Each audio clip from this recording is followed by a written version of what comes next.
नमस्कार प्यारे छात्रों, कैसे हो आप लोग। आई होप कि आप सब मस्त होंगे। हंसते रहिए, मुस्कुराते रहिए, स्वस्थ रहिए और मस्त रहिए। और पुनः आपका स्वागत करता हूँ भाई साइंस समाधान यूट्यूब चैनल पर। ठीक, तो आप लोग, हमें लगता है आप लोग बड़े ही इंतज़ार से होंगे कि भाई आपका तबीयत ठीक हो जाए और आप फिर पुनः क्लास लेने आ जाए। तो आप लोगों के लिए भाई कल ही मैंने जो है डॉक्टर से दिखा लिया फिर भी देखो भाई खांसी हो रहा है थोड़ा थोड़ा, तो क्या करेंगे। लेकिन आप लोगों के लिए मैं हाजिर हूँ भाई।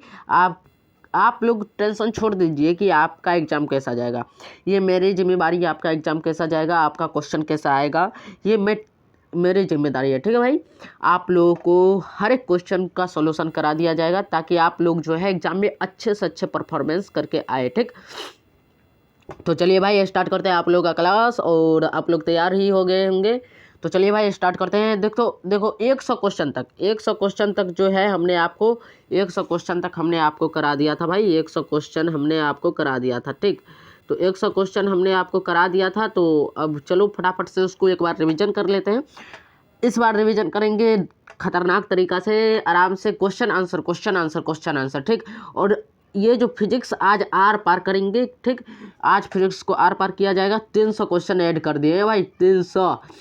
एक चैप्टर बचा हुआ था, कल 250 क्वेश्चन बोले थे, एक चैप्टर बचा हुआ था, उसमें से भी क्वेश्चन उठा लिए। ठीक, तो पूरा फिजिक्स आज आर पार हो जाएगा। 100 क्वेश्चन हम करा दिए थे कल, तो इस 100 क्वेश्चन को जो है आज रिवीजन कर लेते हैं ताकि आपको कुछ ख्याल आ जाए। ठीक, और आपको जो है इसका पीडीएफ हमने बोला था कल की दे देंगे, लेकिन अब ये पीडीएफ तैयार हो गया है। अब ऊपर देखते होंगे भाई, ऊपर में देखो अब नहीं ना रहा है कुछ, इसका मतलब पीडीएफ तैयार है। उस टाइम टाइप किया हुआ था और उसी टाइप किए हुए में से आपको बता रहे थे। ठीक, अब आपको जो है प्यारे से तो पीडीएफ इसका पीडीएफ अब आपको आज मिल जाएगा। ठीक, आप नीचे जो लिंक दिया हुआ है, नीचे लिंक पीडीएफ का लिंक दिया होगा। ठीक, पीडीएफ डाउनलोड करने के लिए इस लिंक पर क्लिक करें, उस लिंक पर क्लिक कीजिएगा तो आपको पीडीएफ खुल जाएगा, आप वहां से डाउनलोड कर लीजिएगा। ठीक प्यारे साथियों, चलिए आप लोगों का ज़्यादा टाइम नहीं ले और आप लोगों का फास्ट रिवीजन कर ले 100 क्वेश्चन तक, क्योंकि 100 क्वेश्चन आप लोग करा दिए हैं। और जो स्टूडेंट 100 क्वेश्चन नहीं किए उसके लिए भी नीचे में लिंक दिया हुआ है। ठीक, आप उस पर क्लिक करके वो 100 क्वेश्चन देख लो भाई, बहुत इंपॉर्टेंट क्वेश्चन है। वैसे फिलहाल यहाँ पर रिवीजन करते हैं, फास्ट रिवीजन करेंगे भाई आज। देखो प्रकाश के अपवर्तन के कितने नियम है? 2 नियम है। चलो भाई आगे चलो दूसरा नंबर क्वेश्चन पर। दूसरा नंबर क्वेश्चन क्या कह रहा है? निम्न में से कौन सा पदार्थ लेंस बनाने के लिए प्रयुक्त नहीं होता है? मिट्टी। ऑप्शन नंबर डी सही। चलो अगला क्वेश्चन पे। अगला क्वेश्चन देखो, सरल सूक्ष्मदर्शी में किसका उपयोग होता है भाई? उत्तल लेंस का। किसका? उत्तल लेंस का। Option number D. चलो अब चलते हैं नेक्स्ट क्वेश्चन पे। चौथा नंबर क्वेश्चन, निर्गत किरण और लेंस के बीच का कोण को क्या कहते हैं? परावर्तन कोण और निर्गत कोण दोनों कहते हैं, यानी कि यहाँ पर ऑप्शन नंबर बी और ऑप्शन नंबर डी ये दोनों आपका सही है। चलो भाई चलते हैं नेक्स्ट क्वेश्चन पे। क्या कह रहा है भाई? किस दर्पण द्वारा प्रतिबिंब छोटा एवं सीधा बनता है? किस दर्पण द्वारा प्रतिबिंब छोटा एवं सीधा बनता है? तो भाई उत्तल दर्पण द्वारा प्रतिबिंब छोटा और सीधा बनता है, तो ऑप्शन नंबर ए आपका सही आंसर है। चलो भाई चलो नेक्स्ट क्वेश्चन पे। अवतल दर्पण है, क्या कह रहा है भाई? अवतल दर्पण है। अवतल दर्पण को क्या कहा जाता है भाई? सो पहले बताओ। अवतल दर्पण को क्या कहा जाता है? फटाफट। अभिसारी दर्पण कहा जाता है। अवतल दर्पण को अभिसारी दर्पण कहा जाता है। ठीक, तो ऑप्शन नंबर बी में आप देख सकते हैं भाई, ऑप्शन नंबर बी में आपको दिया हुआ है अभिसारी दर्पण। ठीक, चलो भाई नेक्स्ट क्वेश्चन पे। नेक्स्ट क्वेश्चन देखो क्या कह रहा है, 1 मिनट इसको थोड़ा सा कर लेते हैं जूम ताकि क्लियर आप लोगों को दिखे ना। चलो नेक्स्ट क्वेश्चन देखो भाई, चलो नेक्स्ट क्वेश्चन पे चलते हैं। ठीक, अगला क्वेश्चन कह रहा है, एक उत्तल लेंस होता है भाई। एक उत्तल लेंस में जो होता है प्यारे से बीच में मोटा होता है और किनारे पर पतला होता है। ठीक, किनारे पर पतला होता है, बीच में मोटा होता है, तो किनारे की अपेक्षा बीच में मोटा, यानी कि ऑप्शन नंबर सी आपका सही आंसर है। ठीक, आगे चलो। अगला क्वेश्चन कह रहा है कि उत्तल लेंस दर्पण में बना प्रतिबिंब होता है। उत्तल दर्पण में बना प्रतिबिंब प्यारे से काल्पनिक एवं आवर्धित होता है। ऑप्शन नंबर बी आपका सही आंसर है। चलो अब चलते हैं अगला। 9वां नंबर देखो क्वेश्चन क्या कहना है, निम्नलिखित में किसमें बड़ा और वास्तविक प्रतिबिंब बनता है? भाई बड़ा और वास्तविक प्रतिबिंब किसमें बनता है? ये क्वेश्चन पूछ। समतल दर्पण नहीं भाई, समतल दर्पण में सेम टू सेम प्रतिबिंब बनता है। ठीक, समतल दर्पण में सेम टू सेम प्रतिबिंब। उत्तल दर्पण इसमें भाई छोटा प्रतिबिंब बनता है। अवतल दर्पण, हाँ भाई अवतल दर्पण जो है इसका सही आंसर हो जाएगा अवतल दर्पण, ऑप्शन नंबर सी आपका सही आंसर है। ठीक, अब चलो भाई चलते हैं नेक्स्ट क्वेश्चन पे। नेक्स्ट क्वेश्चन क्या है, काल्पनिक प्रतिबिंब हमेशा सीधा होता है। काल्पनिक प्रतिबिंब हमेशा क्या होता है भाई? सीधा होता है, ऑप्शन नंबर ए आपका सही आंसर हो जाएगा। ठीक, आगे चलिए आगे चलते हैं। क्या कह रहा है, प्रकाश के परावर्तन कितने नियम है? प्रकाश के परावर्तन के 2 नियम है, फर्स्ट में ही किए थे। और यहाँ पर एक चीज़ और जान लो, प्रकाश के अपवर्तन के भी 2 नियम है, प्रकाश के अपवर्तन के भी 2 नियम है। ठीक, तो चलो ये क्लियर हुआ, आगे चलो। आगे क्या कह रहा है, किसी माध्यम या पूर्णांक का मान क्या होता है, साइन आई बटा साइन आर। कितनी बार पढ़े हैं भाई, साइन आई बटा साइन आर, इसे स्नेल का नियम भी कहा जाता है। तो यहाँ पर ऑप्शन नंबर सी आपका सही आंसर है। ठीक, आगे चलो अगला क्वेश्चन देखो क्या कह रहा है, थोड़ा सा जूम आउट फिर जूम। ठीक, अब क्लियर क्वेश्चन दिखेगा। क्या कह रहा है, गोलीय दर्पण में फोकसांतर में वक्रता त्रिज्या के बीच संबंध होता है, एफ इजकल टू आर बटा 2। इसी को क्या कहा जाता है, R is equal to 2f, R is equal to 2f। तो कहीं पर आर इजकल टू 2f दिख रहा है भाई, R is equal to 2f। Option number B में आपको दिख रहा है भाई आर इजकल टू 2f, तो ऑप्शन नंबर बी सही आंसर है। चलो भाई चलते हैं नेक्स्ट क्वेश्चन पे। क्या कह रहा है, सरल सूक्ष्मदर्शी में किसका उपयोग होता है, सरल सूक्ष्मदर्शी में किसका उपयोग होता है भाई, उत्तल लेंस का। किसका उपयोग होता है, उत्तल लेंस का। अभी जस्ट किए हैं, ऑप्शन नंबर डी आपका सही आंसर है। अगला चलिए, अगला क्या कह रहा है, किस दर्पण में हमेशा आभासी और छोटा प्रतिबिंब बनता है, किस दर्पण में हमेशा आभासी और छोटा प्रतिबिंब बनता है भाई, उत्तल दर्पण में। किस दर्पण में भाई, उत्तल दर्पण में। ऑप्शन नंबर बी आपका सही आंसर हो जाएगा। ठीक, आगे चलो भाई अगला चलते हैं, अगला क्या कह रहा है वो देखते हैं। अगला कह रहा है, अवतल लेंस का आवर्धन m कितना होता है, अवतल लेंस का आवर्धन m इजकल टू होता है v बटा u। क्या होता है भाई, v बटा u। अवतल लेंस कह रहा है v बटा u, ऑप्शन नंबर ए आपका सही आंसर है। ठीक, आगे चलते हैं, अगला क्या कह रहा है, देखो 1 मीटर फोकस दूरी वाले उत्तल लेंस की क्षमता क्या होगी भाई, एक डायोप्टर। क्या होगा भाई, एक डायोप्टर। 1 मीटर फोकस दूरी है, एक डायोप्टर इसके उत्तल लेंस की क्षमता हो जाएगी। ऑप्शन नंबर ए आपका सही आंसर है। ठीक, आगे चलिए भाई, अगला क्या कह रहा है, किस दर्पण में वस्तु से बड़ा और वास्तविक प्रतिबिंब बनता है, उत्तल दर्पण में वस्तु से छोटा प्रतिबिंब बनता है, लेकिन अवतल दर्पण में वस्तु से बड़ा और वास्तविक प्रतिबिंब बनता है। ऑप्शन नंबर सी आपका सही आंसर है। अगला चलिए, अगला क्या कह रहा है, अगला क्वेश्चन देख लो भाई अच्छे से देखो। कह रहा है, किसी अवतल दर्पण द्वारा काल्पनिक सीधा तथा आवर्धित प्रतिबिंब बनता है जब वस्तु कहाँ पर स्थित होती है भाई, ये कह रहा है किसी अवतल दर्पण द्वारा काल्पनिक आवर्धित तथा सीधा प्रतिबिंब बनता है। ठीक, काल्पनिक भी बनता है, सीधा भी बनता है, आवर्धित भी बनता है। ठीक, या आवर्धित मतलब क्या, वस्तु से बड़ा बनता है। तो वस्तु को कहाँ होना चाहिए, ठीक, वस्तु कहाँ होना चाहिए, ध्रुव तथा फोकस के बीच। कल अच्छे से समझाया था हमने। ठीक, तो ऑप्शन नंबर बी आपका सही आंसर है। चलो भाई आगे चलते हैं, अगला क्वेश्चन देखो क्या कह रहा है। अगला क्वेश्चन कह रहा है, किस दर्पण द्वारा प्रतिबिंब सीधा और छोटा होता है। देखो भाई किस दर्पण में प्रतिबिंब सीधा और छोटा होता है, उत्तल दर्पण में। किस दर्पण में, उत्तल दर्पण में। अभी बार बार इसी क्वेश्चन आ रहा है। ठीक, तो उत्तल दर्पण में ऑप्शन नंबर सी ए सही आंसर है। ठीक, आगे चलिए, आगे क्या कह रहा है अगला क्वेश्चन। अगला क्वेश्चन कह रहा है, एक अवतल दर्पण की फोकस दूरी 10 सेंटीमीटर है तो उसकी वक्रता त्रिज्या क्या होगी। एक अवतल दर्पण की फोकस दूरी 10 सेंटीमीटर है तो उसकी वक्रता त्रिज्या क्या होगी। फोकस दूरी एफ इजकल टू क्या बताए थे, आर बटा 2। ठीक, एफ है प्यारे साथियों, एफ है 10 सेंटीमीटर। ठीक, तो यहाँ पर एक रिलेशन और हम बताए थे, R equal to 2f, R equal to 2f बताए। एफ हमारा क्या, फोकस दूरी क्या दिया हुआ है 10 सेंटीमीटर, तो 2 गुना 10 यानी कि हो जाएगा भाई 20 सेंटीमीटर। क्या हो जाएगा भाई 20 सेंटीमीटर। तो यहाँ पर 20 सेंटीमीटर ऑप्शन नंबर डी आपका सही आंसर है। ठीक, आगे चलते हैं, प्रत्येक लेंस के दो वक्रता केंद्र होने के क्या कारण है भाई, दो वक्रता केंद्र होने के कारण है कि वो जो है लेंस जो है दो वक्र सतह की होती है। ठीक, वो लेंस दो वक्र सतह की होती है। ऑप्शन नंबर ए आपका सही आंसर है। ठीक, क्वेश्चन फिर से देख लो, प्रत्येक लेंस के दो वक्रता केंद्र होने का क्या कारण है। दो वक्रता केंद्र होने का कारण दो वक्र सतह। ठीक, दो वक्र सतह, दो वक्र सतह। ठीक, वक्र सतह। ठीक, ये क्लियर हो गया। आगे चलो अगला चलते हैं, देखते हैं अगला क्वेश्चन।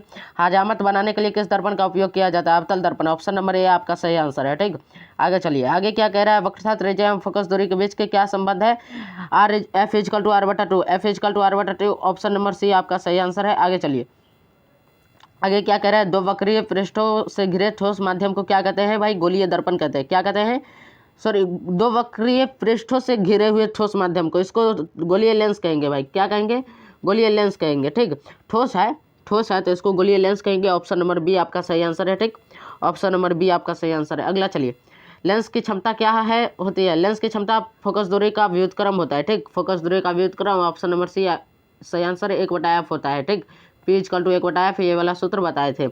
अगला चलो, अगला क्या कह रहा है, अगला कह रहा है कि रोगियों के नाक, कान, गले आदि की जांच करने डॉक्टर किस दर्पण का उपयोग करते हैं, अवतल दर्पण का उपयोग करते हैं। ऑप्शन नंबर सी आपका सही आंसर है। आगे चलिए, कह रहा है सोलर कुकर में किसका प्रयोग किया जाता है, किस दर्पण का प्रयोग किया जाता है सोलर कुकर में, 100 बताइए फटाफट से। सोलर कुकर में अवतल दर्पण का उपयोग किया जाता है। ऑप्शन नंबर ए आपका सही आंसर है। आगे चलिए, अगला क्वेश्चन देखिए, अगला क्वेश्चन कह रहा है, उत्तल लेंस द्वारा काल्पनिक प्रतिबिंब बनता है जब बिंब जो होता है कहाँ पर होता है, उत्तल लेंस में काल्पनिक प्रतिबिंब बनेगा। ठीक है भाई, बनेगा, हमेशा काल्पनिक प्रतिबिंब बनता है, लेकिन बिंब यानी कि वस्तु को कहाँ होना चाहिए, वस्तु को होना चाहिए फोकसांतर और उससे कम दूरी पर, यानी कि फोकस और ध्रुव के बीच। ठीक, फोकस और ध्रुव के बीच होना चाहिए। ऑप्शन नंबर डी आपका सही आंसर हो जाएगा। ठीक, आगे चलिए, आगे बढ़िए, क्या कहता है, उत्तल लेंस से बना प्रतिबिंब होता है भाई काल्पनिक और उल्टा, सॉरी उल्टा, उत्तल लेंस है ना भाई, अस्थिर अस्थिर स्थिर, उत्तल लेंस है भाई, फटाफट से अभी गलत कर दे भाई। उत्तल लेंस है तो इसमें वास्तविक और उल्टा होता है, वास्तविक और उल्टा। ऑप्शन नंबर ए आपका सही है। उत्तल दर्पण में काल्पनिक और सीधा होता है, ठीक।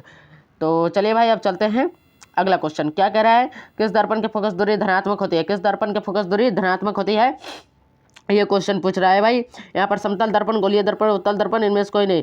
4 ऑप्शन दिया हुआ है, फटाफट से बताओ। ये क्वेश्चन कल भी कराए थे, ये क्वेश्चन कल भी कराए थे, फटाफट से बताओ। उत्तल दर्पण की फोकस दूरी जो होती है धनात्मक होती है, ठीक। उत्तल दर्पण की फोकस दूरी धनात्मक होती है।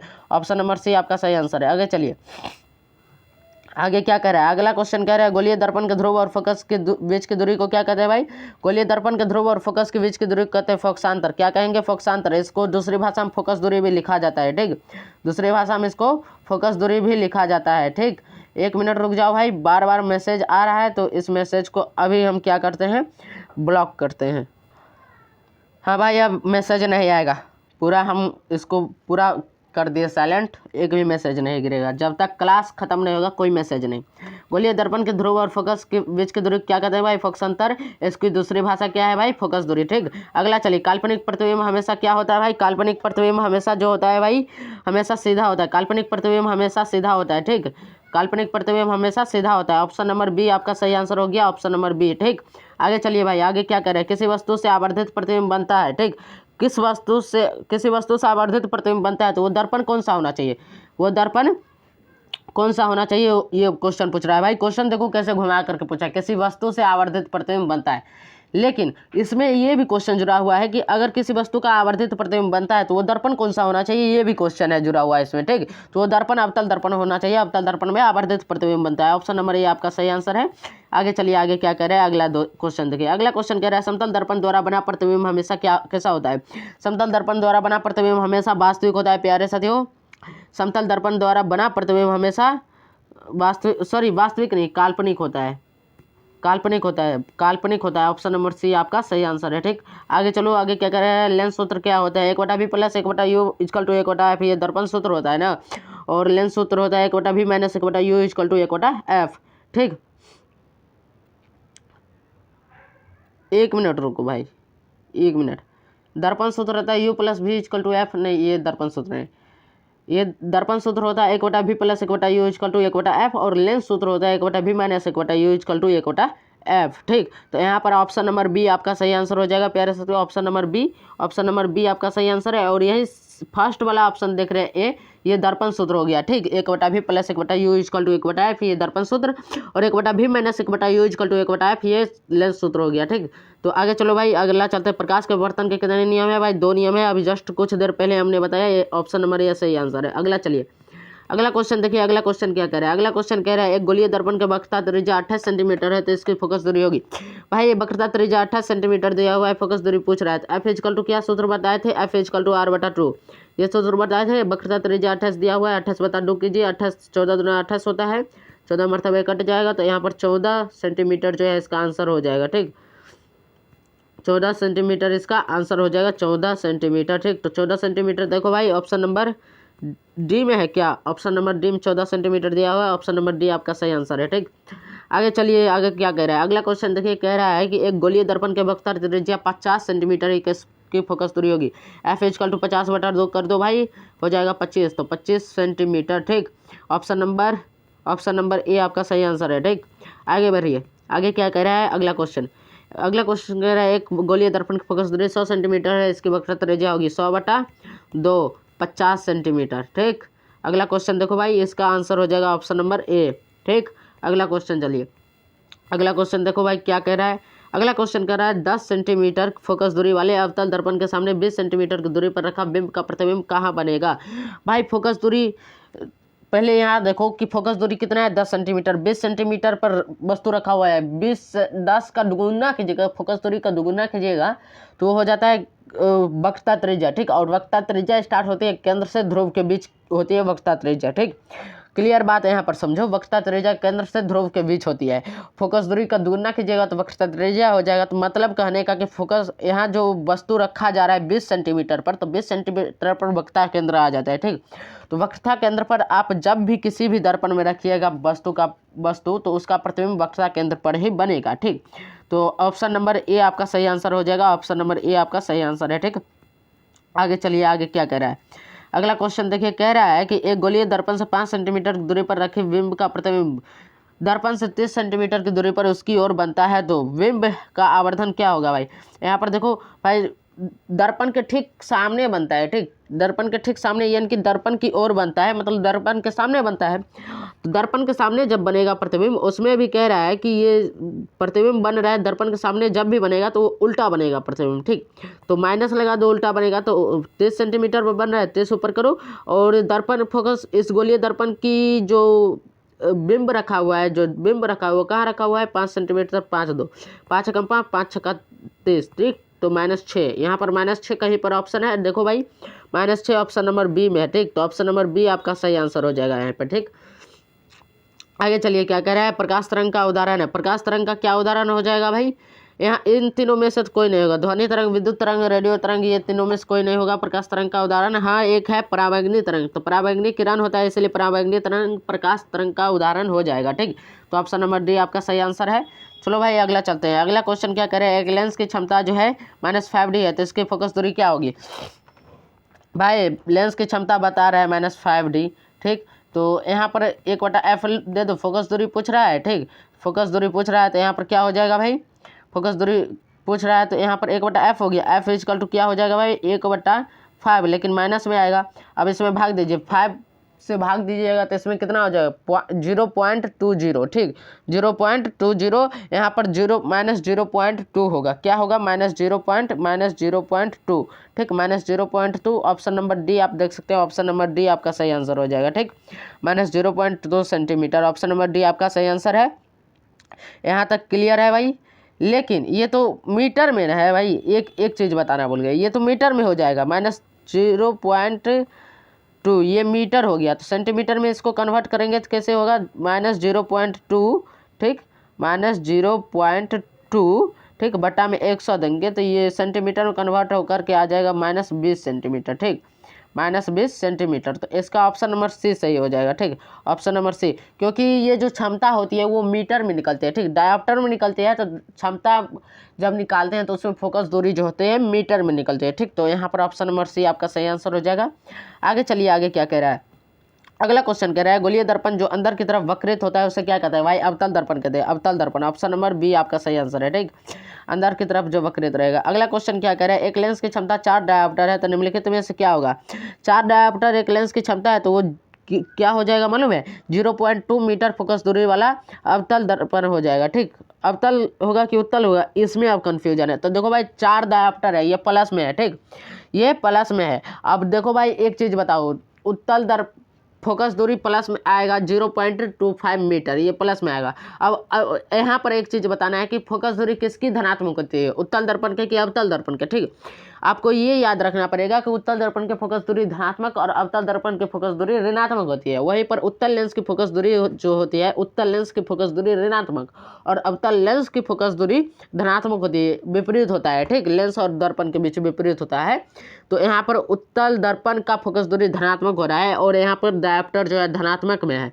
ठीक, तो आप 100 में से 4 से भाग दीजिएगा तो आएगा 25। ठीक, पीछे में पॉइंट लगा लीजिए, क्योंकि हमको डायोप्टर है, तो यहाँ नीचे से 25 में 100 से भाग दीजिएगा, 25 में 100 से भाग दीजिएगा तो आपको 0.25 आएगा। ठीक, तो 0.25 मीटर फोकस दूरी का उत्तल दर्पण होगा, फोकस दूरी का उत्तल दर्पण होगा। ऑप्शन नंबर डी आपका सही आंसर हो जाएगा। ठीक प्यारे साथियों, आगे चलिए, आगे क्या कह रहा है। अगला क्वेश्चन कह रहा है, गोलीय दर्पण का परावर्तक पृष्ठ वक्रित हो सकता है। गोलीय दर्पण का परावर्तक पृष्ठ अगर वक्रित है, ठीक, तो अंदर की ओर हो सकता है, बाहर की ओर हो सकता है, यानी कि दोनों तरफ हो सकता है। ठीक, तो ऑप्शन नंबर सी आपका सही आंसर हो जाएगा, दोनों तरफ, ऑप्शन नंबर सी आपका सही आंसर है। ठीक, चलिए भाई चलते हैं अगला क्वेश्चन। कह रहा है, एक उत्तल लेंस की फोकस दूरी 20 सेंटीमीटर उस लेंस की क्षमता होगी। भाई फोकस दूरी दिया हुआ है, लेंस की क्षमता निकालने के लिए कह रहा है P = निकाल लो 1/f। f क्या दिया हुआ है भाई, 20 सेंटीमीटर, तो ये मीटर में बदला जाता है। ठीक, तो 1/20 गुना में 100 दे दो। ठीक, ये मीटर में बदल के आएगा, सेंटीमीटर में है तो गुना में 100 देना पड़ेगा। ठीक, तब तो मीटर में आएगा भाई, लेकिन ऊपर में गुना में 100 देना पड़ेगा। तो 20 से कम 20, 20 5 600, 5 डायोप्टर जो है इसका मान आ जाएगा। ठीक, तो ऑप्शन नंबर कहाँ है भाई, ऑप्शन नंबर ए आपका सही आंसर होगा। ठीक, उत्तल लेंस है तो -5 डायोप्टर होगा, ठीक, -5 डायोप्टर ऑप्शन नंबर सी उत्तल लेंस। यही भाई ध्यान में रखना है, उत्तल लेंस दिया हुआ है कि अवतल लेंस। उत्तल लेंस रहेगा तो माइनस में आएगा, ठीक, और उत्तल दर्पण रहेगा तो प्लस में आएगा, ठीक। तो ऑप्शन नंबर सी यहाँ पर सही आंसर हो जाएगा, ठीक। अगला चलिए चलते हैं नेक्स्ट क्वेश्चन पे। क्या कह रहा है कि किस लेंस को अपसारी लेंस भी कहा जाता है? किस लेंस को अपसारी लेंस कहा जाता है? आपको जो है अवतल लेंस को अपसारी लेंस कहा जाता है। किस लेंस को? अवतल लेंस को। तो ऑप्शन नंबर बी में आप देख सकते हैं अवतल लेंस, ठीक। तो अवतल लेंस को अपसारी लेंस कहा जाता है। आगे बढ़िए, इस सब क्वेश्चन पर टाइम बर्बाद नहीं करना है, ठीक। किस लेंस को अभिसारी लेंस कहा जाता है? उत्तल लेंस को अभिसारी लेंस कहा जाता है, ठीक। तो ऑप्शन नंबर ए आपका सही आंसर है। आगे चलिए, अगला क्या कह रहा है? गोलीय दर्पण के परावर्तक पृष्ठ के वृत्ताकार सीमा को का व्यास क्या कहलाता है? भाई गोलीय दर्पण का मुख्य अक्ष कहलाएगा, प्रधान अक्ष कहलाएगा। ऑप्शन नंबर सी आपका सही आंसर है। अगला चलिए, प्रकाशिक माध्यम कितने प्रकार के होते हैं? भाई हमको नहीं मालूम है, आज तक हमने नहीं पढ़ा है, ठीक। तो इसको हम कैंसिल आउट करते हैं। आगे चलिए, अगला क्वेश्चन क्या कह रहा है भाई? अगला क्वेश्चन कह रहा है वो गोलीय दर्पण जो बाहर की तरफ वक्रित हो कहलाता है, क्या कहलाता है भाई? वो गोलीय दर्पण जो बाहर की तरफ वक्रित होता है वो क्या कहलाता है? वह जो दर्पण कहलाता है वो दर्पण कहलाता है भाई उत्तल दर्पण, जो बाहर की तरफ वक्रित होता है, ठीक। मतलब उसका परावर्तक सतह उठा होता है, तो उत्तल दर्पण होता है। ऑप्शन नंबर बी आपका सही आंसर है, ठीक। आगे बढ़िए, आगे क्या कह रहा है? गोलीय दर्पण के परावर्तन पृष्ठ के केंद्र को दर्पण का कहा जाता है भाई? गोलीय दर्पण के परावर्तन पृष्ठ के केंद्र को गोलीय दर्पण का वक्रता केंद्र कहा जाता है, ठीक, वक्रता केंद्र, ठीक। तो यहाँ पर सॉरी एक मिनट, गोलीय दर्पण परावर्तन पृष्ठ, परावर्तन तो यहाँ मान के चलो ये उत्तल दर्पण है, तो परावर्तन तो यहाँ से होगा। इस केंद्र को कहा जाता है भाई प्रधान अक्ष। प्रधान अक्ष का ये सॉरी प्रधान अक्ष तो इसको कहा जाता है, व्यास को, इसको ध्रुव कहा जाता है। ध्रुव क्या कहा जाता है भाई? ध्रुव। तो ऑप्शन नंबर बी आपका सही आंसर, ऑप्शन नंबर बी आपका सही आंसर, ध्रुव कहा जाता है। मिस्टेक भाई, कहीं मिस्टेक हुआ है तो भाई माफ़ कर दीजिएगा, क्योंकि फास्टिंग में चल रहे हैं। अगला कह रहे किस लेंस को आभासी लेंस भी कहा जाता है? लेंस पूछ रहा है भाई, लेंस। तो किस लेंस को आभासी लेंस कहा जाता है? उत्तल लेंस को आभासी लेंस कहा जाता है। ऑप्शन नंबर बी आपका सही आंसर है। आगे चलिए, गोलीय दर्पण के वक्रता केंद्र को किस अक्ष से निरूपित किया जाता है? गोलीय दर्पण का वक्रता केंद्र को भाई किस अक्षर से निरूपित किया जाता है? तो सी से निरूपित किया जाता है। किससे? कैपिटल सी से। तो ऑप्शन नंबर ए आपका सही आंसर है, कैपिटल सी से सूचित किया जाता है। आगे चलिए, अवतल दर्पण की फोकस दूरी होती है। अवतल दर्पण की फोकस दूरी क्या होती है भाई? अवतल दर्पण की फोकस दूरी ऋणात्मक होती है। क्या होती है? ऋणात्मक होती है। ऑप्शन नंबर बी आपका सही आंसर हो जाएगा, ठीक। आगे चलिए, उत्तल दर्पण की फोकस दूरी धनात्मक होती है। ऑप्शन नंबर ए आपका सही आंसर हो जाएगा, ठीक। आगे चलिए, तालाब में कम गहरा दिखाई देने का कारण है भाई प्रकाश का अपवर्तन, प्रकाश का अपवर्तन, ठीक। तो ऑप्शन नंबर बी आपका सही आंसर है, ठीक। आगे चलिए, आगे क्या कह रहे हैं? गोलीय दर्पण के ध्रुव तथा वक्रता त्रिज्या से गुजरने वाली रेखा को क्या कहते हैं भाई? मुख्य अक्ष कहते हैं, ठीक, मुख्य अक्ष। ऑप्शन नंबर डी में आप देख सकते हैं भाई, ऑप्शन नंबर डी में दिया हुआ है मुख्य अक्ष, ठीक, मुख्य अक्ष कहते हैं। ऑप्शन नंबर डी आपका सही आंसर है, ठीक। ऑप्शन नंबर डी आपका सही आंसर है। आगे चलिए भाई, अगला क्वेश्चन देखते हैं। अगला कह रहा है टॉर्च में किस दर्पण का उपयोग किया जाता है? टॉर्च में प्यारे साथियों अवतल दर्पण का उपयोग किया जाता है। ऑप्शन नंबर सी आपका सही आंसर है। अगला देखिए, वाहनों के हेडलाइटों में किस दर्पण का उपयोग किया जाता है? उत्तल दर्पण का उपयोग किया जाता है। सॉरी, वाहन के हेडलाइट कह रहा है ना, वाहन के हेडलाइटों में अवतल दर्पण का उपयोग किया जाता है। ऑप्शन नंबर सी आपका सही है, ठीक। अगला चलिए, वाहनों के साइड मिरर में यहाँ पर उत्तल दर्पण होगा, तो वाहनों के साइड मिरर में उत्तल दर्पण का उपयोग किया जाता है। ऑप्शन नंबर बी आपका सही आंसर है। अगला चलिए, लेंस में कितने वक्रता केंद्र होते हैं? 2, ठीक। ऑप्शन नंबर बी आपका सही आंसर है। आगे चलिए, लेंस में कितने फोकस होते हैं? 2। ऑप्शन नंबर बी आपका सही आंसर है। आगे चलिए, आवर्धन का ऐसा मात्रक है? कोई मात्रक नहीं होता है आवर्धन का। ऑप्शन नंबर डी आपका सही आंसर है। आगे चलिए, अगला क्वेश्चन देखो क्या कह रहा है। 65 हो गया, 66। लेंस की क्षमता का ऐसा मात्रक होता है? डायोप्टर। ऑप्शन नंबर बी में आप देख सकते हैं डायोप्टर, ठीक। आगे चलिए, अगला कह रहा है प्रकाश गमन करते हैं सीधी रेखा में। ऑप्शन नंबर सी, ठीक। आगे चलिए, उत्तल लेंस होता है, उत्तल लेंस होता है भाई, उत्तल लेंस को कौन सा लेंस कहा जाता है? फटाफट से बताओ। उत्तल लेंस को कहा जाता है अभिसारी लेंस। ऑप्शन नंबर ए, ठीक। चलो भाई, अब चलते हैं नेक्स्ट क्वेश्चन पे। उत्तल लेंस को अभिसारी लेंस कहा जाता है, ठीक। अगला क्वेश्चन कह रहा है आवर्धन को अल्फाबेट के, फिर क्या हो रहा है भाई आज मेरे साथ, आज फास्ट में इसीलिए ऐसा हो रहा है ना। कह रहा है आवर्धन को किस अल्फाबेट से दर्शाया जाता है? आवर्धन को प्यारे साथियों एम से दर्शाया जाता है, कैपिटल एम से, कैपिटल एम से। ऑप्शन नंबर डी आपका सही आंसर है। आगे चलिए, अगला क्वेश्चन क्या करें, प्रतिबिंब की दूरी को दर्शाया जाता है एफ से। ऑप्शन नंबर डी आपका सही आंसर है, ठीक, स्मॉल एफ से सूचित किया जाता है। अगला चलिए, वस्तु की दूरी को दर्शाया जाता है, वस्तु की दूरी को किससे दर्शाया जाता है, यू से। ऑप्शन नंबर ए आपका सही आंसर है, ठीक।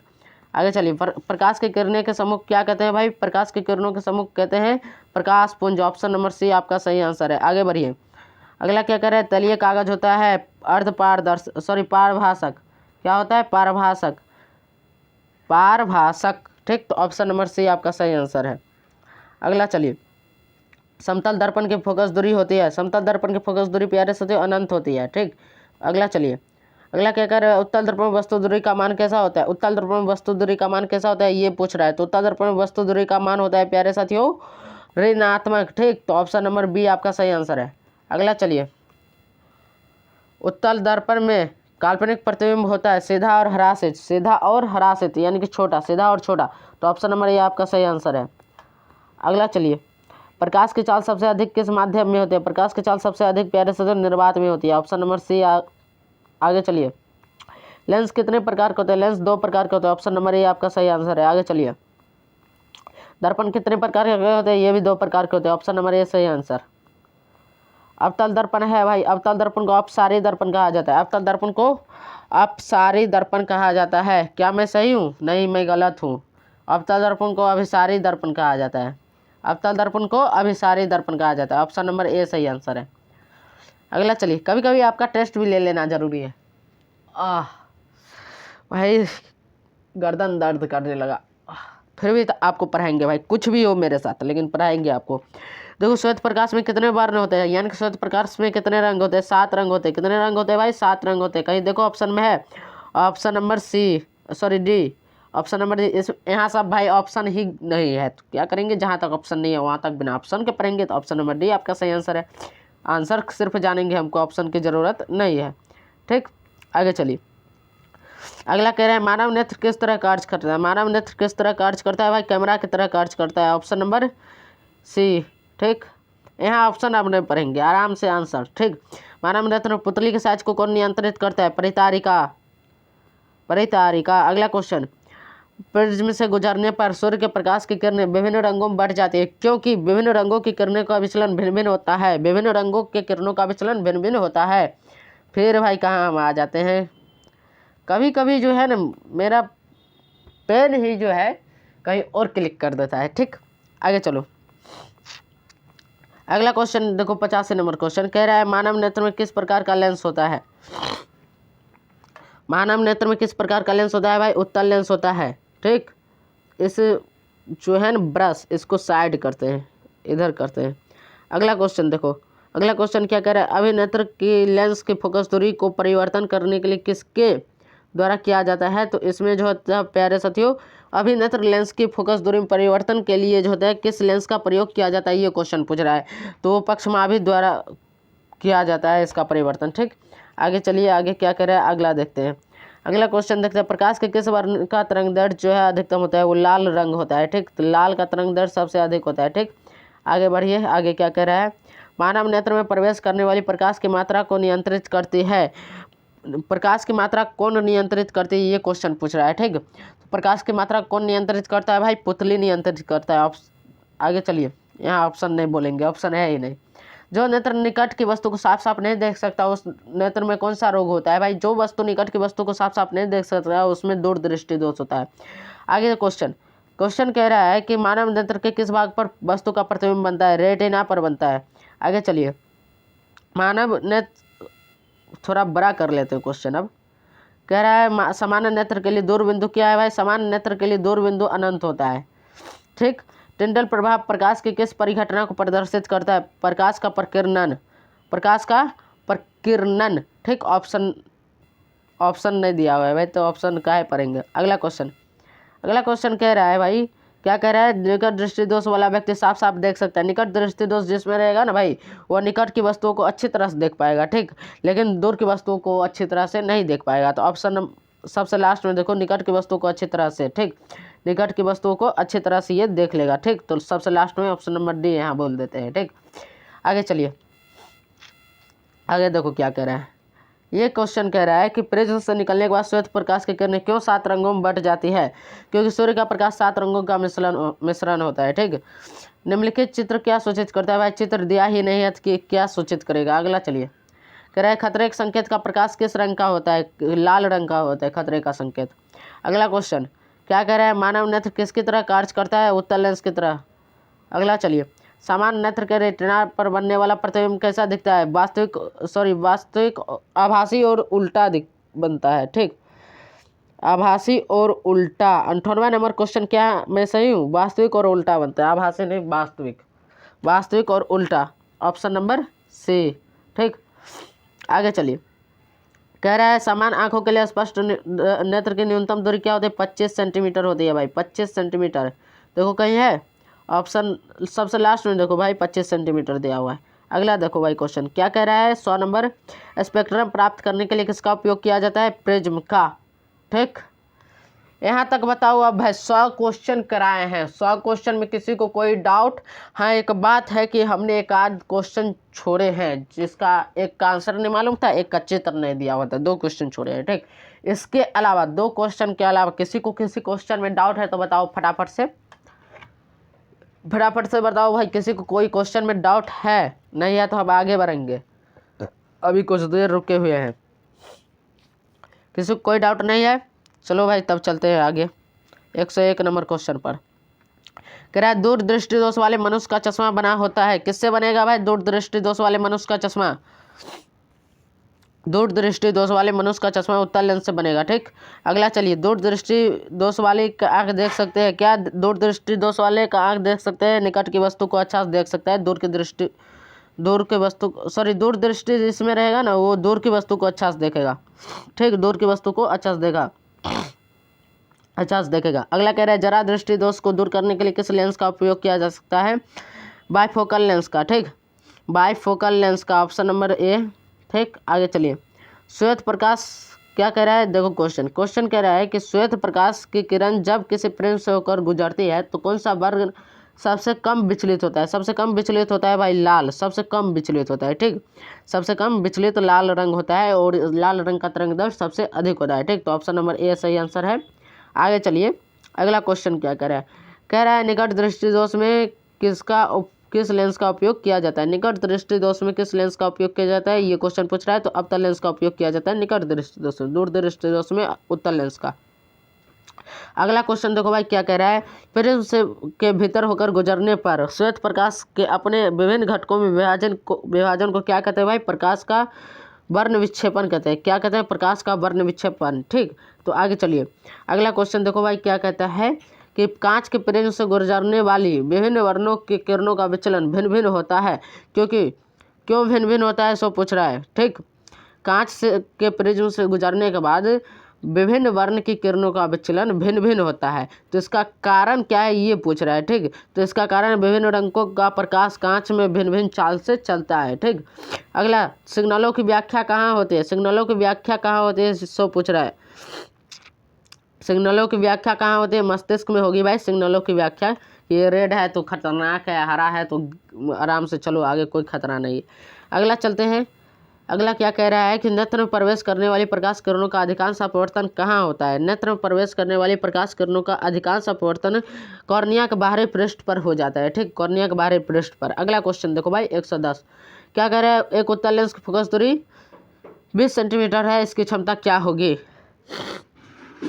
फोकस दूरी 20 सेंटीमीटर दिया हुआ है, अब इसकी क्षमता पूछ रहा है, तो आप निकाल लीजिएगा P=1/f वाला सूत्र से। ठीक, ये क्वेश्चन छोड़ रहे हैं क्योंकि आप लोगों को ये क्वेश्चन बार बार हमने सॉल्व किया है। ठीक, यहाँ पर ध्यान देना कि उत्तल लेंस है तो इसकी क्षमता जो होती है प्यारे साथियों, उत्तल लेंस की क्षमता जो होगी वो होगी आपका प्यारे साथियों माइनस में। ठीक, लेकिन जब आप इसका क्षमता निकालिएगा तो इसमें कोई नहीं आएगा। ठीक, कोई नहीं आएगा, आप निकाल के देख लीजिएगा।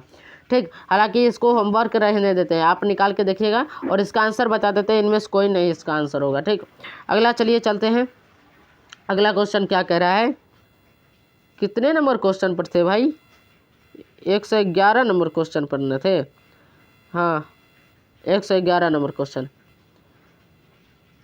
फिर देखो कहाँ आ गए, 111 नंबर क्वेश्चन पर थे। तो यहाँ देखो 111 नंबर क्वेश्चन, पता नहीं आज क्या हो रहा है मेरे साथ, रुक जा।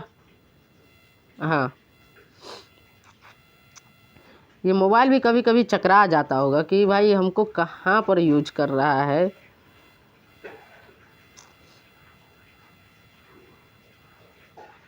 चलो, हाँ अब देखो क्या कह रहा है। प्रकाश की एक पतली झिल्ली से होकर नेत्र में प्रवेश करता है। प्रकाश जो है एक पतली झिल्ली से होकर नेत्र में प्रवेश करता है। तो इस झिल्ली को क्या कहते हैं भाई, ये क्वेश्चन पूछ रहा है। इस झिल्ली को क्या कहते हैं, आप लोग बताओ इस झिल्ली को क्या कहेंगे भाई। जब भी प्रकाश किसी पतली झिल्ली से होकर नेत्र में प्रवेश करेगा तो उस झिल्ली को कहेंगे कॉर्निया और स्वच्छ मंडल दोनों। ठीक, कॉर्निया और स्वच्छ मंडल दोनों। ठीक, अगला चलिए, अगला क्या कहता है कि इंद्रधनुष में कितने रंग होते हैं। 7 रंग होते हैं भाई, 7 रंग। ऑप्शन नंबर बी, ऑप्शन नहीं बोलना है, आंसर जानो। ठीक, अगला क्या कह रहा है, किसी दृष्टि दोष को अवतल और उत्तल दोनों लेंस से बने द्विफोक्सी लेंस द्वारा दूर किया जा सकता है। ठीक, तो द्विफोक्सी लेंस किस में होगा भाई, द्विफोक्सी लेंस किस में होगा, सो पहले बताओ। द्विफोक्सी लेंस जो होगा वो होगा जरा दूरदर्शिता में। ठीक, तो जरा दूरदर्शिता में द्विफोक्सी लेंस द्वारा जो है उसको दूर किया जा सकता है। Option number C. आगे, स्पेक्ट्रम में किस रंग का किरण का झुकाव सबसे अधिक होता है। स्पेक्ट्रम में किस रंग के किरण का झुकाव सबसे अधिक होता है। तो बैंगनी रंग का जो झुकाव है सबसे अधिक होता है। ठीक, अगला देखिए, अगला क्या कह रहा है कि जब सूर्य प्रकाश वायुमंडल से गुजरता है तो वायु के सूक्ष्म कण रंग के प्रकाश को अधिक प्रबलता से प्रकीर्णित करते हैं। किस रंग के प्रकाश को अधिक प्रबलता से प्रकीर्णित करते हैं, नीला को। किसको, नीला को। ठीक, नीला को। ऑप्शन नंबर बी में आप देख सकते हैं, नीला को। ठीक, आगे चलिए, अगला क्वेश्चन देखिए क्या कह रहा है। वायुमंडलीय अपवर्तन के कारण सूर्य हमें वास्तविक सूर्योदय से कितने मिनट पहले दिखाई देता है।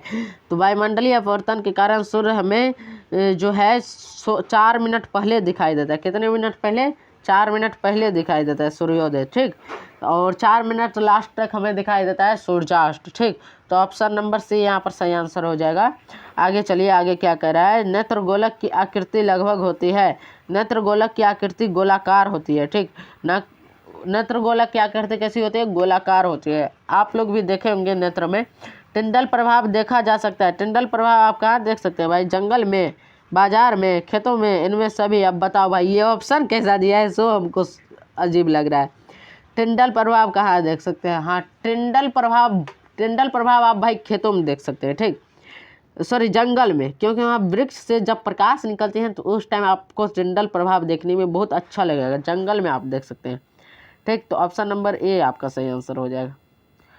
चलिए भाई चलते हैं अगला क्वेश्चन। अगला क्वेश्चन क्या कह रहा है, कॉर्निया के पीछे एक संरचना होती है, क्या कहलाती है।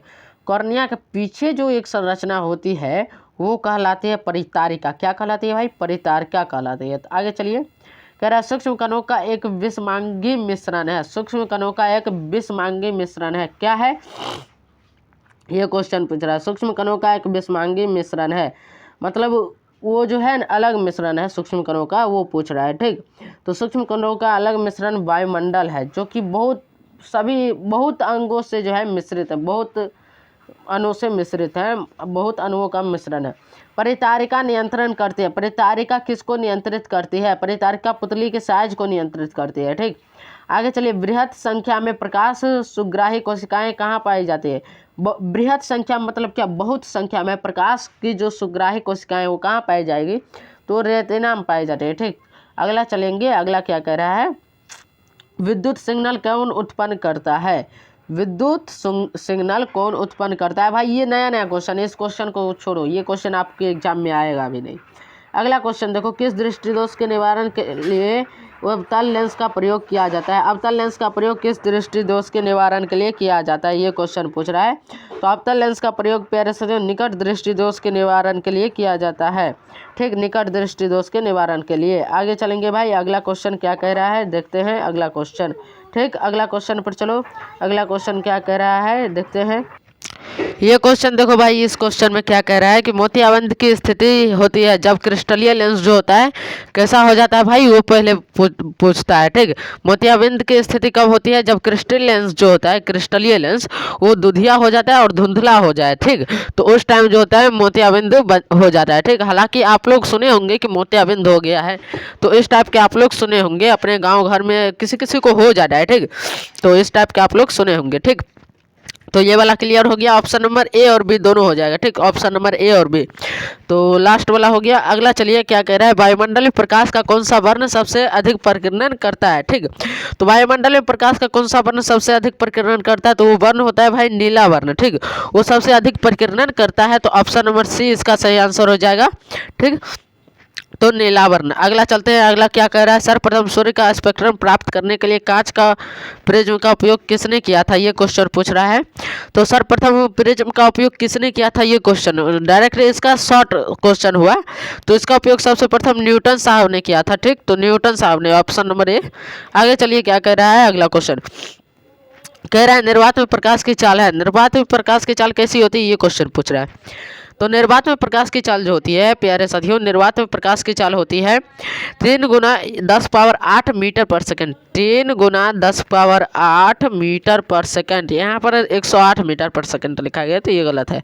ये वाला जो लिखे 3 गुना 10 पावर 8 मीटर पर सेकंड ऐसा होता है। ठीक, हाँ तो भाई चलो देखते हैं 129 नंबर क्वेश्चन क्या कह रहा है, निम्न में से किस माध्यम में प्रकाश की चाल अधिकतम होती है। तो प्रकाश की चाल अधिकतम प्यारे साथियों, इस जो माध्यम दिया हुआ है इसमें सबसे अधिक होगी शीशा में। किस में होगी, शीशा में। ठीक, तो ऑप्शन नंबर सी आपका सही आंसर है। आगे चलिए, अगला क्वेश्चन कह रहा है प्रकाश का प्रकीर्णन कणों को बनता है। कह रहा है प्रकाश का प्रकीर्णन किस कणों का बनता है, मतलब प्रकाश के प्रकीर्णन से जो है क्या बनता है, ये पूछ रहा है। ठीक, 130 नंबर क्वेश्चन ये पूछ रहा है, तो प्रकाश के प्रकीर्णन से दृश्य बनता है, क्या बनता है, दृश्य। प्रकाश का प्रकीर्णन जो है वो दृश्य बनता है। ठीक, आगे चलिए, आगे क्या कहता है, आगे कहता है निम्नलिखित में से कौन सा नेत्र का रंगीन भाग होता है। नेत्र का रंगीन भाग प्यारे साथियों रेटिना नहीं होता है। नेत्र का रंगीन भाग आपका प्यारे साथी कॉर्निया हो जाता है। क्या, कॉर्निया। ठीक, तो ऑप्शन नंबर ए आपका सही हो जाएगा, क्योंकि रेटिना तो बहुत अंदर होता है। ठीक, अगला देखिए, अगला क्वेश्चन क्या कह रहा है अत्यधिक ऊंचाई पर उड़ते हुए यात्रियों को आकाश कैसा प्रतीत होता है, काला। कैसा प्रतीत होता है, काला। ठीक, या फिर यहाँ पर ये क्वेश्चन भी पूछ सकता है कि अंतरिक्ष यात्रियों को आकाश कैसा प्रतीत होता है, तो काला प्रतीत होता है। ऑप्शन नंबर सी आपका सही आंसर हो जाएगा। आगे चलिए, आगे क्या कह रहा है, सूर्योदय या सूर्यास्त के समय आकाश कैसा दिखता है। सूर्योदय और सूर्यास्त के समय आकाश रक्ताभ दिखता है, तो ऑप्शन नंबर ए आपका सही हो जाएगा। ठीक, आगे बढ़ेंगे, आगे देखिए क्या कह रहा है, आगे कह रहा है वायुमंडल नहीं होता है तो आकाश कैसा प्रतीत होता है। अगर वायुमंडल नहीं होता तो आकाश कैसा प्रतीत होता है, सो क्वेश्चन पूछ रहा है। वायुमंडल की वजह से आकाश हमें कैसा प्रतीत हो रहा है भाई, नीला। वायुमंडल नहीं रहता तब आकाश हमको कैसा प्रतीत होता, काला।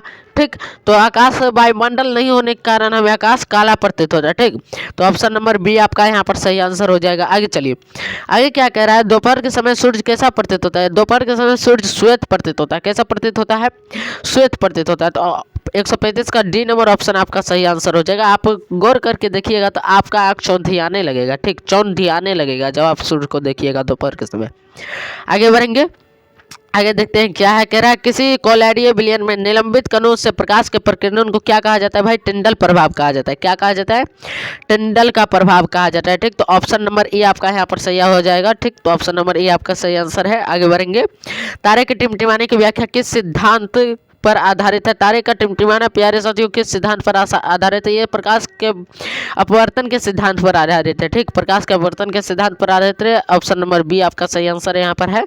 आगे बढ़ेंगे, इंद्रधनुष किस दिशा में बनता है। इंद्रधनुष प्यारे से सूर्य के विपरीत दिशा में बनता है। सूर्य के विपरीत दिशा में बनता है। ऑप्शन नंबर बी यहाँ पर आपका सही आंसर हो जाएगा, ऑप्शन नंबर बी। आगे बढ़ेंगे, अगला क्वेश्चन देखिए क्या कह रहा है, प्रकाश के किस घटना के कारण सूर्य हमें वास्तविक सूर्योदय से पहले 2 मिनट या फिर 4 मिनट पहले दिखाई देता है। तो प्रकाश के प्रकीर्णन। ठीक, प्रकाश के प्रकीर्णन वायुमंडलीय अपवर्तन के कारण जो होता है ना, वायुमंडलीय अपवर्तन के कारण जो होता है सूर्य हमें 2 मिनट 4 मिनट पहले दिखाई देता है। ठीक, तो वायुमंडलीय अपवर्तन होता है उस टाइम, तो ऑप्शन नंबर बी आपका सही आंसर है। अगला चलेंगे, अगला क्या कह रहा है क्या, जो मानव नेत्र के लिए दृष्टि का स्थायित्व होता है। भाई आज तक हमने नहीं पढ़ा है और ना ही आपको पढ़ाया है, तो इस क्वेश्चन को हम नहीं बनाएंगे। ठीक, आगे चलेंगे। अगला कह रहा है तरंग दैर्ध्य को समानतः व्यक्त किया जाता है। तरंग दैर्ध्य को समानतः किस रूप में व्यक्त किया जाता है, ये पूछ रहा है भाई। तो तरंग दैर्ध्य के प्यारे साथियों समानतः लैम्डा के रूप में व्यक्त किया जाता है। किसके रूप में, लैम्डा, ये वाला लैम्डा के रूप में व्यक्त किया जाता है। ठीक, तो चलिए भाई आगे चलते हैं। प्रकाश की चाल विभिन्न माध्यम में भिन्न भिन्न होती है। ठीक, विभिन्न माध्यम भिन्न भिन्न होती है। ऑप्शन नंबर बी आपका सही आंसर है। आगे बढ़ेंगे। अगला कह रहा है वायु में प्रकाश की चाल निर्वात की अपेक्षा कैसी होती है। वायु में प्रकाश की चाल निर्वात की अपेक्षा कम होती है। ठीक, कम होती है निर्वात की अपेक्षा। ऑप्शन नंबर ए आपका सही आंसर हो जाएगा। ठीक, आगे बढ़ेंगे भाई। आगे क्या कह रहा है, आगे कह रहा है कि श्वेत प्रकाश की किरण जब किसी प्रिज्म से होकर गुजरती है तब कौन सा वर्ण सबसे अधिक विचलित होता है। वो सबसे अधिक विचलित होने वाला वर्ण होता है प्यारे से जो नीला। कौन सा वर्ण, नीला, वो सबसे अधिक विचलित होता है। ठीक, विचलन मतलब क्या, फैलना, तो नीला सबसे अधिक फैलता है। नीला की जगह पर बैंगनी भी आएगा ऑप्शन, तो बैंगनी जो है वो आपका सही आंसर हो जाएगा। ऑप्शन नंबर सी, ऑप्शन के अनुसार भी देखना पड़ता है। अगला चलिए क्या कह रहा है, 145 नंबर क्वेश्चन कह रहा है तारे के टिमटिमाने का क्या कारण है। तारे के टिमटिमाने का वायुमंडलीय अपवर्तन है कारण। यहाँ पर मिस्टेक हो गया भाई, वायुमंडलीय अपवर्तन है। ऑप्शन नंबर सी आपका सही आंसर है। ठीक, चलो भाई यहाँ तक हमें लगता है आप लोग 5 क्वेश्चन और कर लेते हैं, उसके बाद बताएंगे। ठीक, कह रहा है 1 जूल प्रति सेकंड कार्य करने की दर को क्या कहते हैं। 1 जूल प्रति सेकंड कार्य करने की दर को क्या कहते हैं, ये क्वेश्चन पूछ रहा है, तो इसे 1 वाट कहते हैं। क्या कहते हैं, 1 वाट। ठीक, यानी कि एक शक्ति कहते हैं। ठीक, 1 वाट। ठीक, आगे चलेंगे।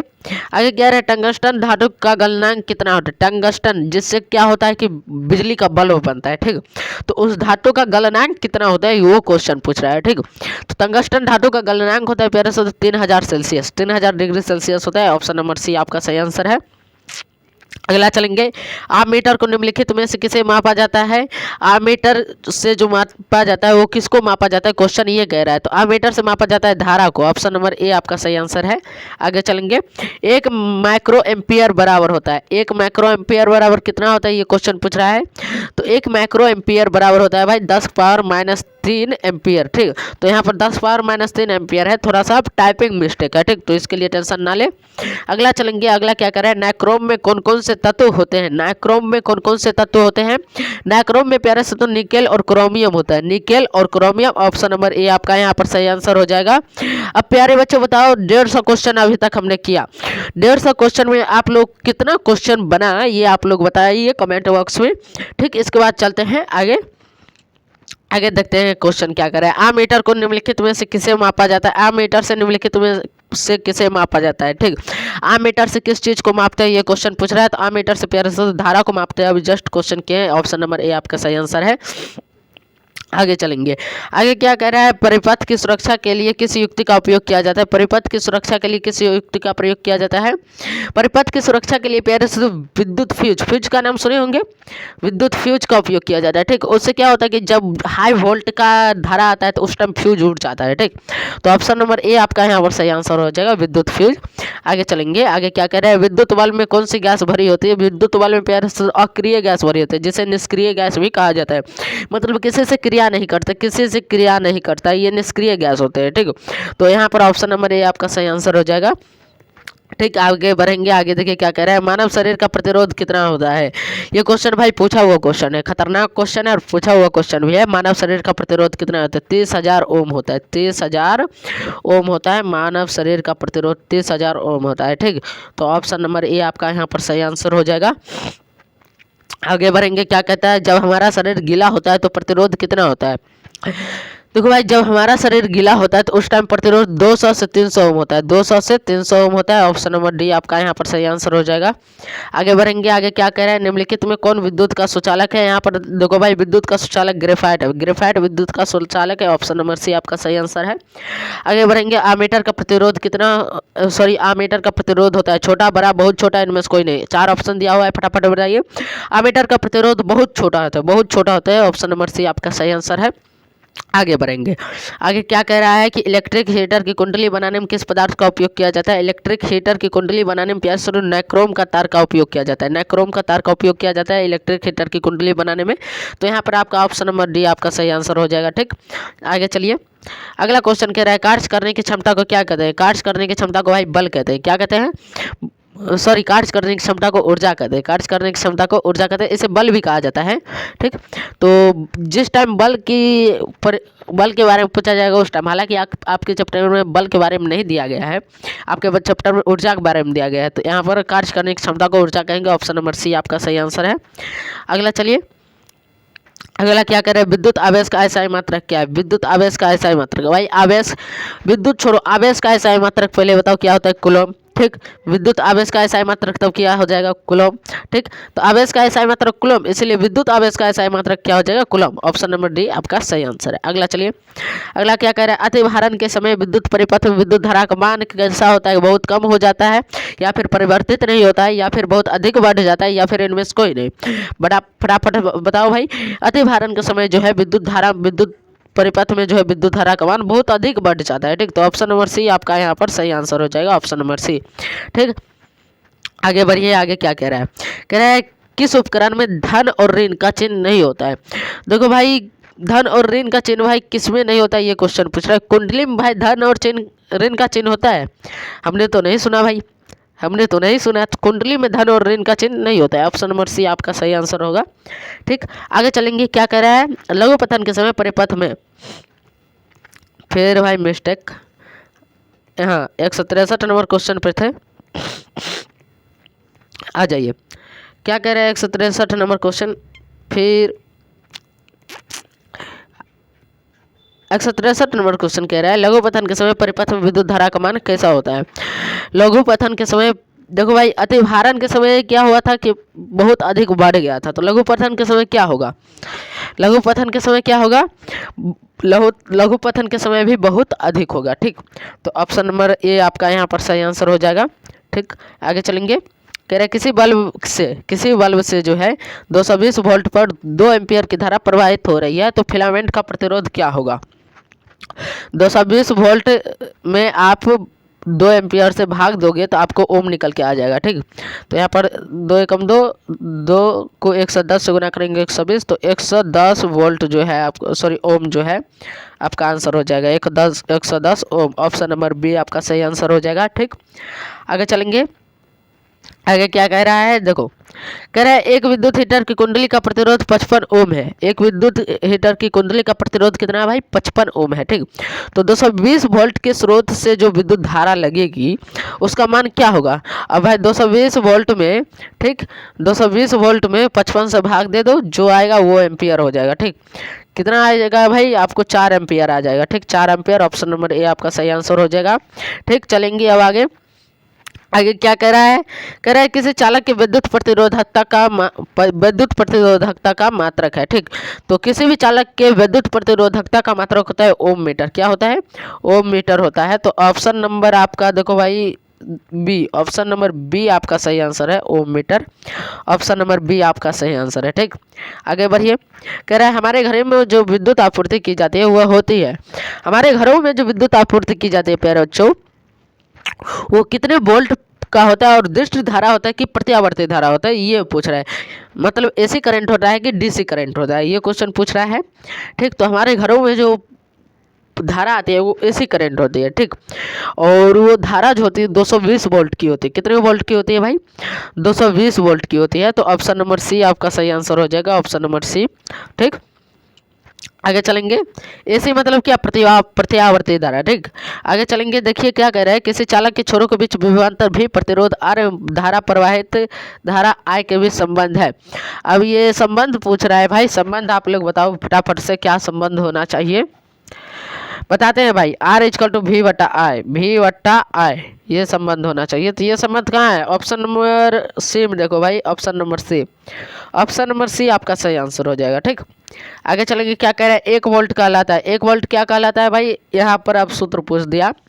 1 वोल्ट इजकल टू 1 जूलम पर कूलम होता है, जूल पर कूलम होता है। Volt 1 volt is equal to joule per coulomb होता है, तो 1 volt is equal to 1 joule per coulomb हो जाएगा। ऑप्शन नंबर बी आपका सही आंसर हो जाएगा। ठीक, आगे चलेंगे 170 नंबर क्वेश्चन पर आ गए भाई।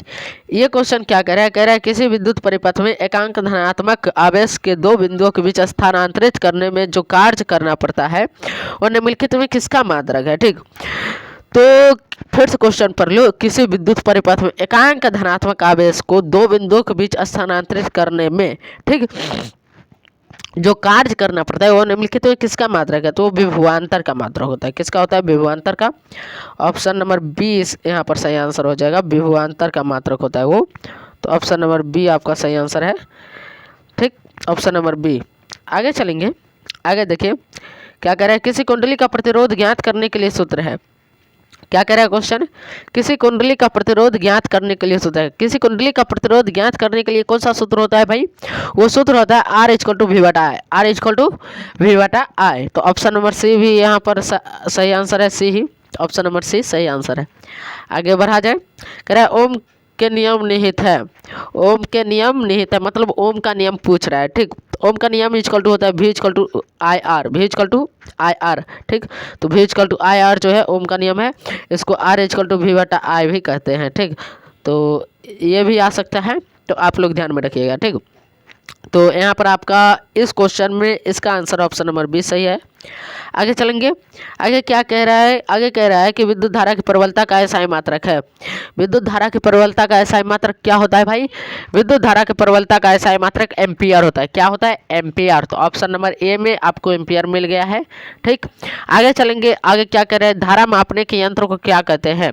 धारा मापने के यंत्र को क्या कहते हैं भाई, धारा मापने के यंत्र को आमीटर कहते हैं। ऑप्शन नंबर ए भी यहाँ भी सही आंसर है। आगे बढ़ेंगे, आगे क्या कह रहा है, इलेक्ट्रॉन पर कितना आवेश होता है। इलेक्ट्रॉन पर कितना आवेश होता है, बताओ भाई, इलेक्ट्रॉन पर कितना आवेश होता है। इलेक्ट्रॉन पर कितना आवेश होता है, आप लोग को बता दें कि इलेक्ट्रॉन पर जो आवेश होता है 1.6 गुना 10 पावर माइनस 19 कूलम होता है। ठीक, 1.6 गुना 10 पावर माइनस 19 कूलम होता है इलेक्ट्रॉन पर आवेश। आगे बढ़ेंगे, प्रतिरोध का एसआई मात्रक है। प्रतिरोध का एसआई मात्रक क्या होता है भाई, प्रतिरोध का एसआई मात्रक ओम होता है। क्या होता है, ओम होता है। ठीक, तो यहाँ पर ऑप्शन नंबर सी आपका सही आंसर हो जाएगा। ठीक, आगे बढ़ेंगे, आगे क्या कह रहा है, आगे कह रहा है जूल पर कूलम किसके बराबर है। जूल पर कूलम किसके बराबर है, अभी जस्ट कुछ देर पहले हमने इस पर चर्चा की है, फटाफट से बताओ भाई। जूल पर कूलम प्यारे से तो वोल्ट के बराबर होता है। किसके बराबर, 1 वोल्ट के बराबर। ठीक, तो ऑप्शन नंबर बी आपका सही आंसर है, हो जाएगा।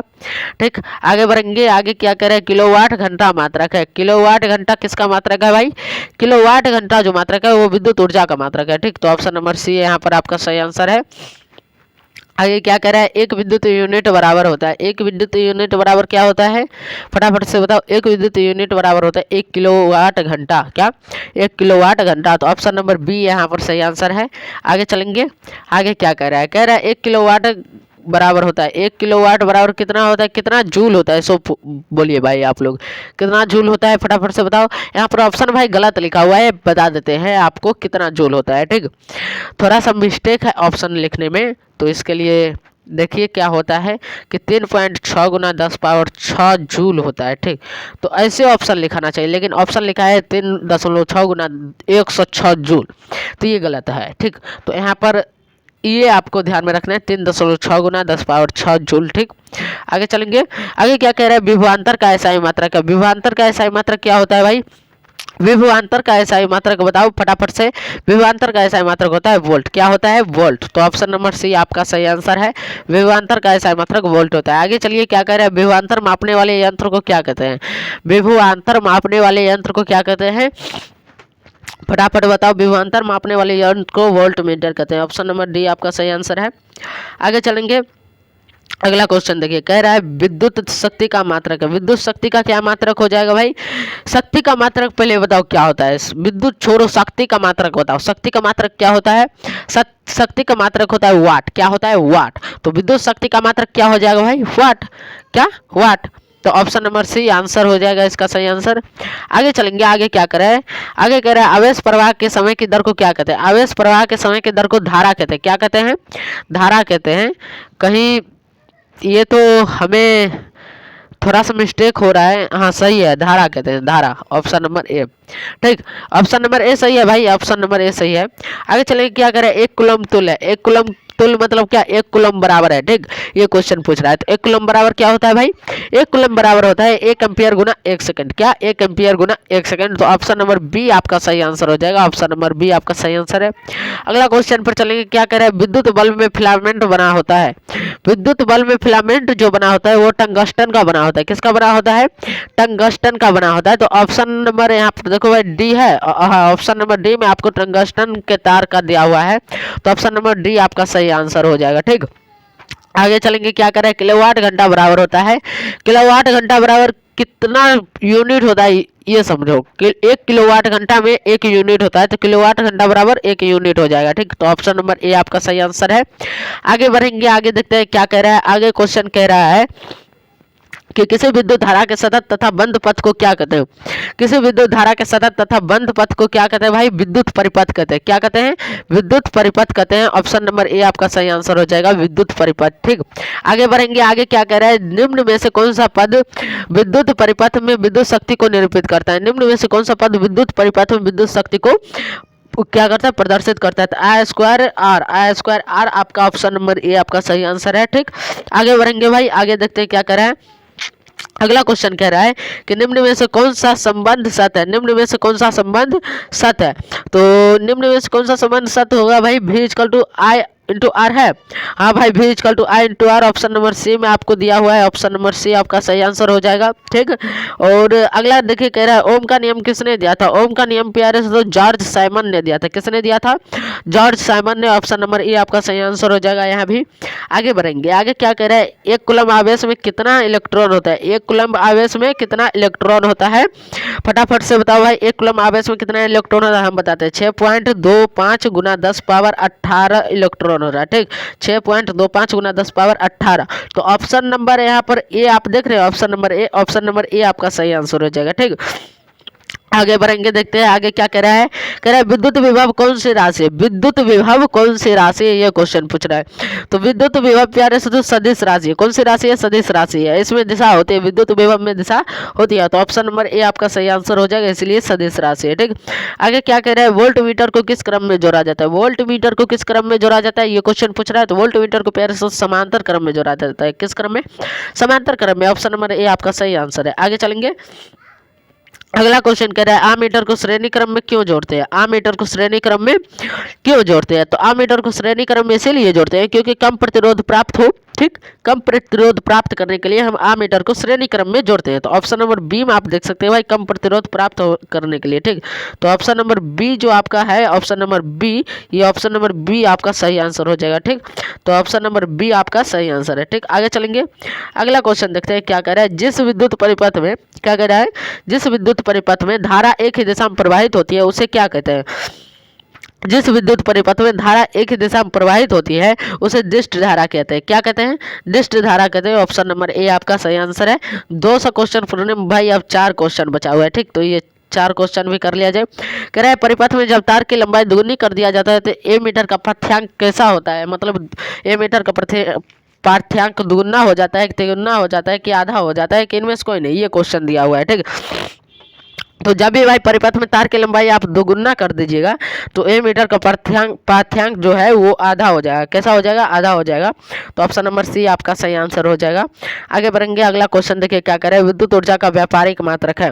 विद्युत ऊर्जा का व्यापारिक मात्रक क्या होता है भाई। विद्युत ऊर्जा का व्यापारिक मात्रक यूनिट होता है। आप लोग देखते होंगे बिजली जब चेक करने आता है, बिजली बिल लेने के लिए, तो बिजली बिल लेने के लिए जब वो आता है तो वो यूनिट देखता है, कितना यूनिट बिल उठा है, तो उस हिसाब से वो अपना हिसाब करता है। ठीक, तो ये व्यापारिक मात्रक हो गया यूनिट विद्युत ऊर्जा का। ठीक, आगे बढ़ेंगे, 199 नंबर क्वेश्चन कह रहा है निम्नलिखित में कौन विद्युत का सबसे अच्छा चालक है। विद्युत का सबसे अच्छा चालक कौन है, ये पूछ रहा है प्यारे से। तो फटाफट से बताओ इसमें से आपको कौन सा लग रहा है। ठीक, इसमें से आपको कौन सा लग रहा है। हमें तो भाई चांदी लग रहा है। ठीक, विद्युत में जो है चांदी जो है, और ये है ही। ठीक, चांदी जो है विद्युत में सबसे ज़्यादा अगर विद्युत प्रवाह होता है तो वो चांदी में होता है। ठीक, सोना में इससे कम होता है, चांदी से कम होता है सोना में, लेकिन सबसे ज़्यादा चांदी में होता है विद्युत का प्रवाह। ठीक, तो ऑप्शन नंबर सी आपका सही आंसर है। आगे चलेंगे भाई, आगे क्या कह रहा है। है। अगला क्वेश्चन 200 नंबर पर क्वेश्चन पर फाइनली हम भाई आज पहुंच गए हैं। कह रहा है जिस पदार्थ में अति निम्न ताप पर बिना किसी प्रतिरोध के विद्युत धारा का गमन होता है उसे क्या कहते हैं?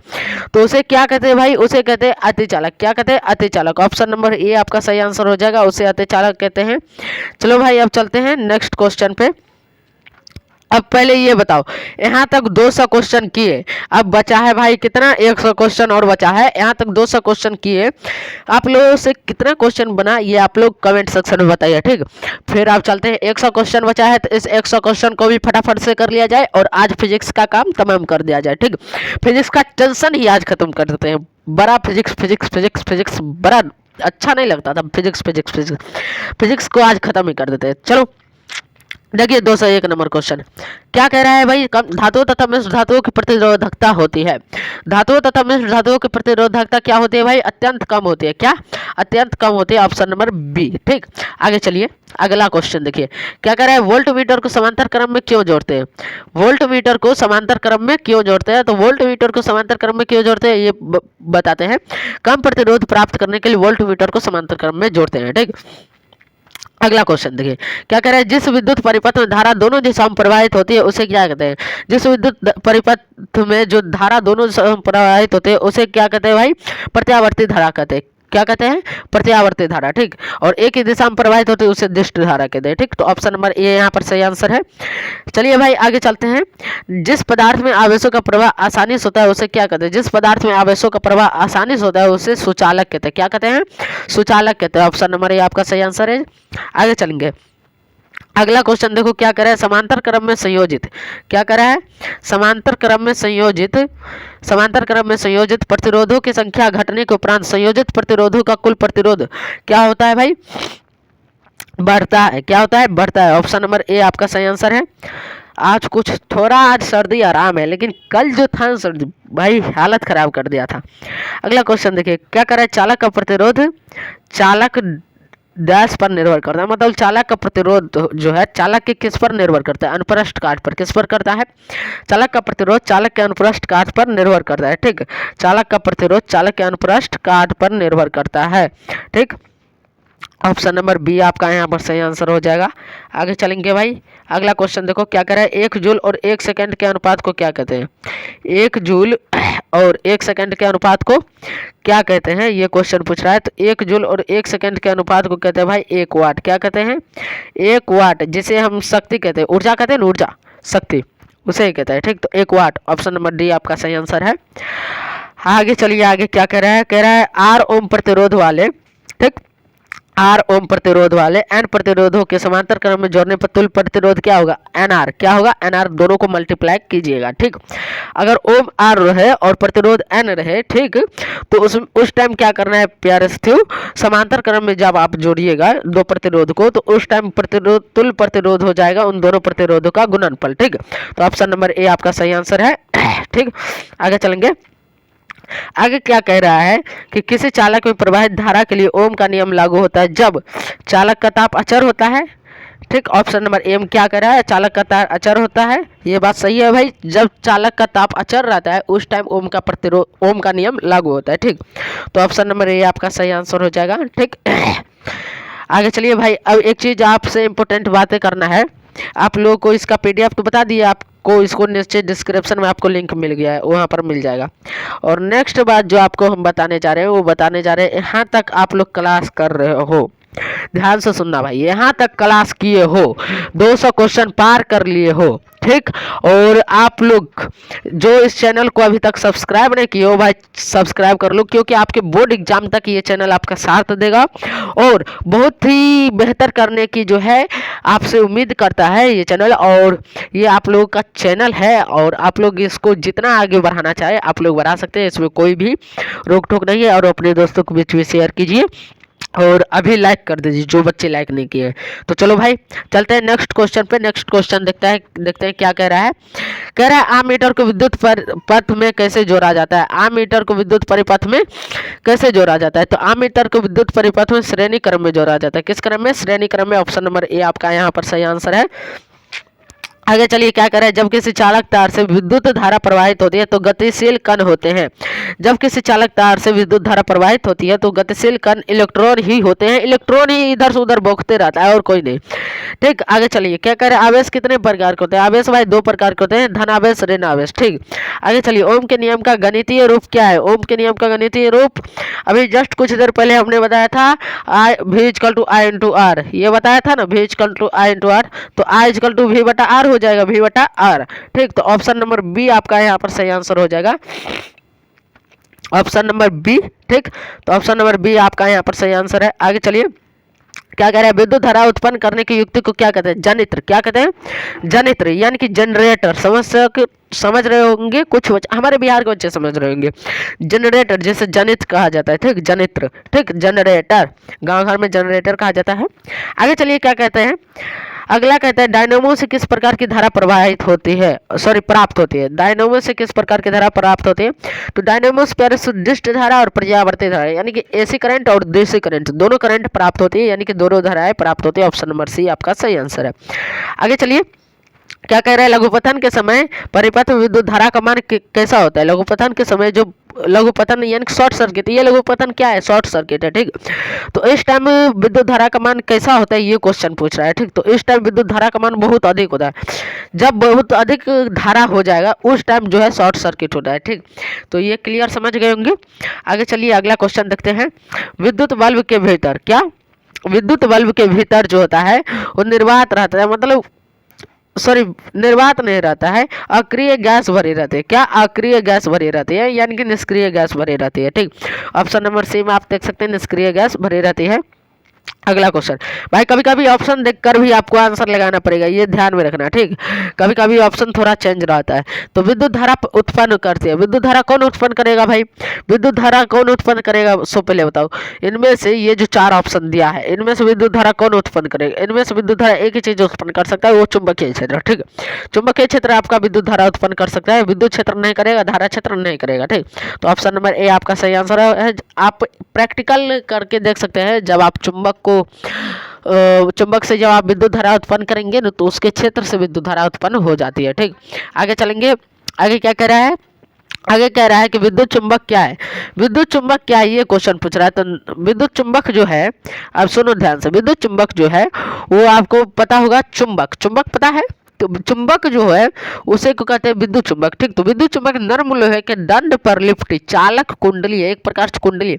चुंबक गोल होता है, तो गोल क्या है? कुंडली ही होता है गोल। ठीक, तो ये कुंडली है। ठीक, चालक कुंडली है। ठीक, तो ऑप्शन नंबर सी आपका सही आंसर है।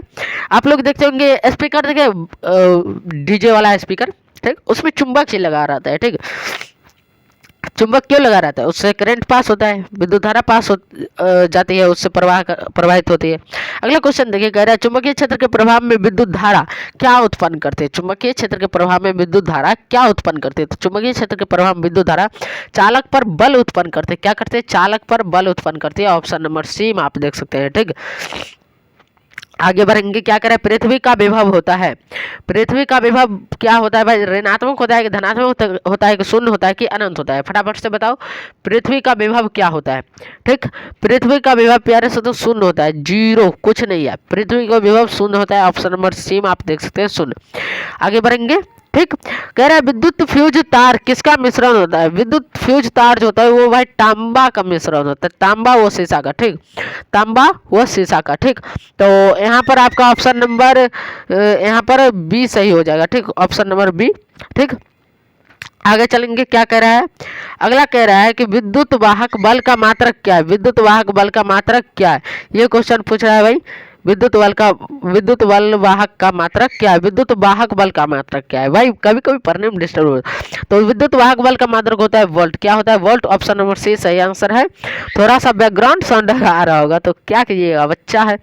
आगे चलिए, क्या कहना है, अगला कहते हैं चुंबकीय बल क्षेत्र का एसआई मात्रक। चुंबकीय बल क्षेत्र का एसआई मात्रक है, तो चुंबकीय बल क्षेत्र का एसआई मात्रक होता है भाई न्यूटन प्रति एम्पियर मीटर, यानी कि न्यूटन, ठीक, प्रति एम्पियर मीटर। ठीक, ठीक, तो ये होता है क्या प्यारे सुनो, चुंबकीय बल क्षेत्र का एसआई मात्रक। ठीक, आगे क्या कह रहा है, डायनेमो का सिद्धांत आधारित है। डायनेमो का सिद्धांत किस पर आधारित है, ये क्वेश्चन पूछ रहा है।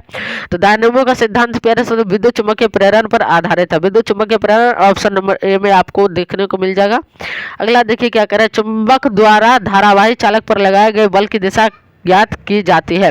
चुंबक द्वारा धारावाही चालक पर लगाए गए बल की दिशा ज्ञात की जाती है। ठीक, वो किसके मदद से ज्ञात की जाती है, ये क्वेश्चन है। किसके मदद से ज्ञात की जाती है भाई, फटाफट से बताओ। फ्लेमिंग के वाम हस्त नियम से। किससे, फ्लेमिंग के वाम हस्त नियम से। ऑप्शन नंबर ए आपका सही आंसर है। आगे चलेंगे, क्या करें, विद्युत मोटर को चलाया जा सकता है। विद्युत मोटर को चलाया जा सकता है। विद्युत मोटर को चलाया जा सकता है किस पर, प्रत्यावर्ती धारा पर या फिर दिष्ट धारा पर। ठीक, या फिर प्रत्यावर्ती और दिष्ट धारा दोनों पर, या फिर इनमें से कोई नहीं। तो भाई प्रत्यावर्ती और दिष्ट दोनों धारा पर जो है विद्युत मोटर को चलाया जा सकता है। ठीक, ऑप्शन नंबर सी यहाँ पर सही आंसर हो जाएगा आप लोगों का। आगे बढ़ेंगे, आगे क्या कह रहा है, विद्युत मोटर की क्रिया आधारित है।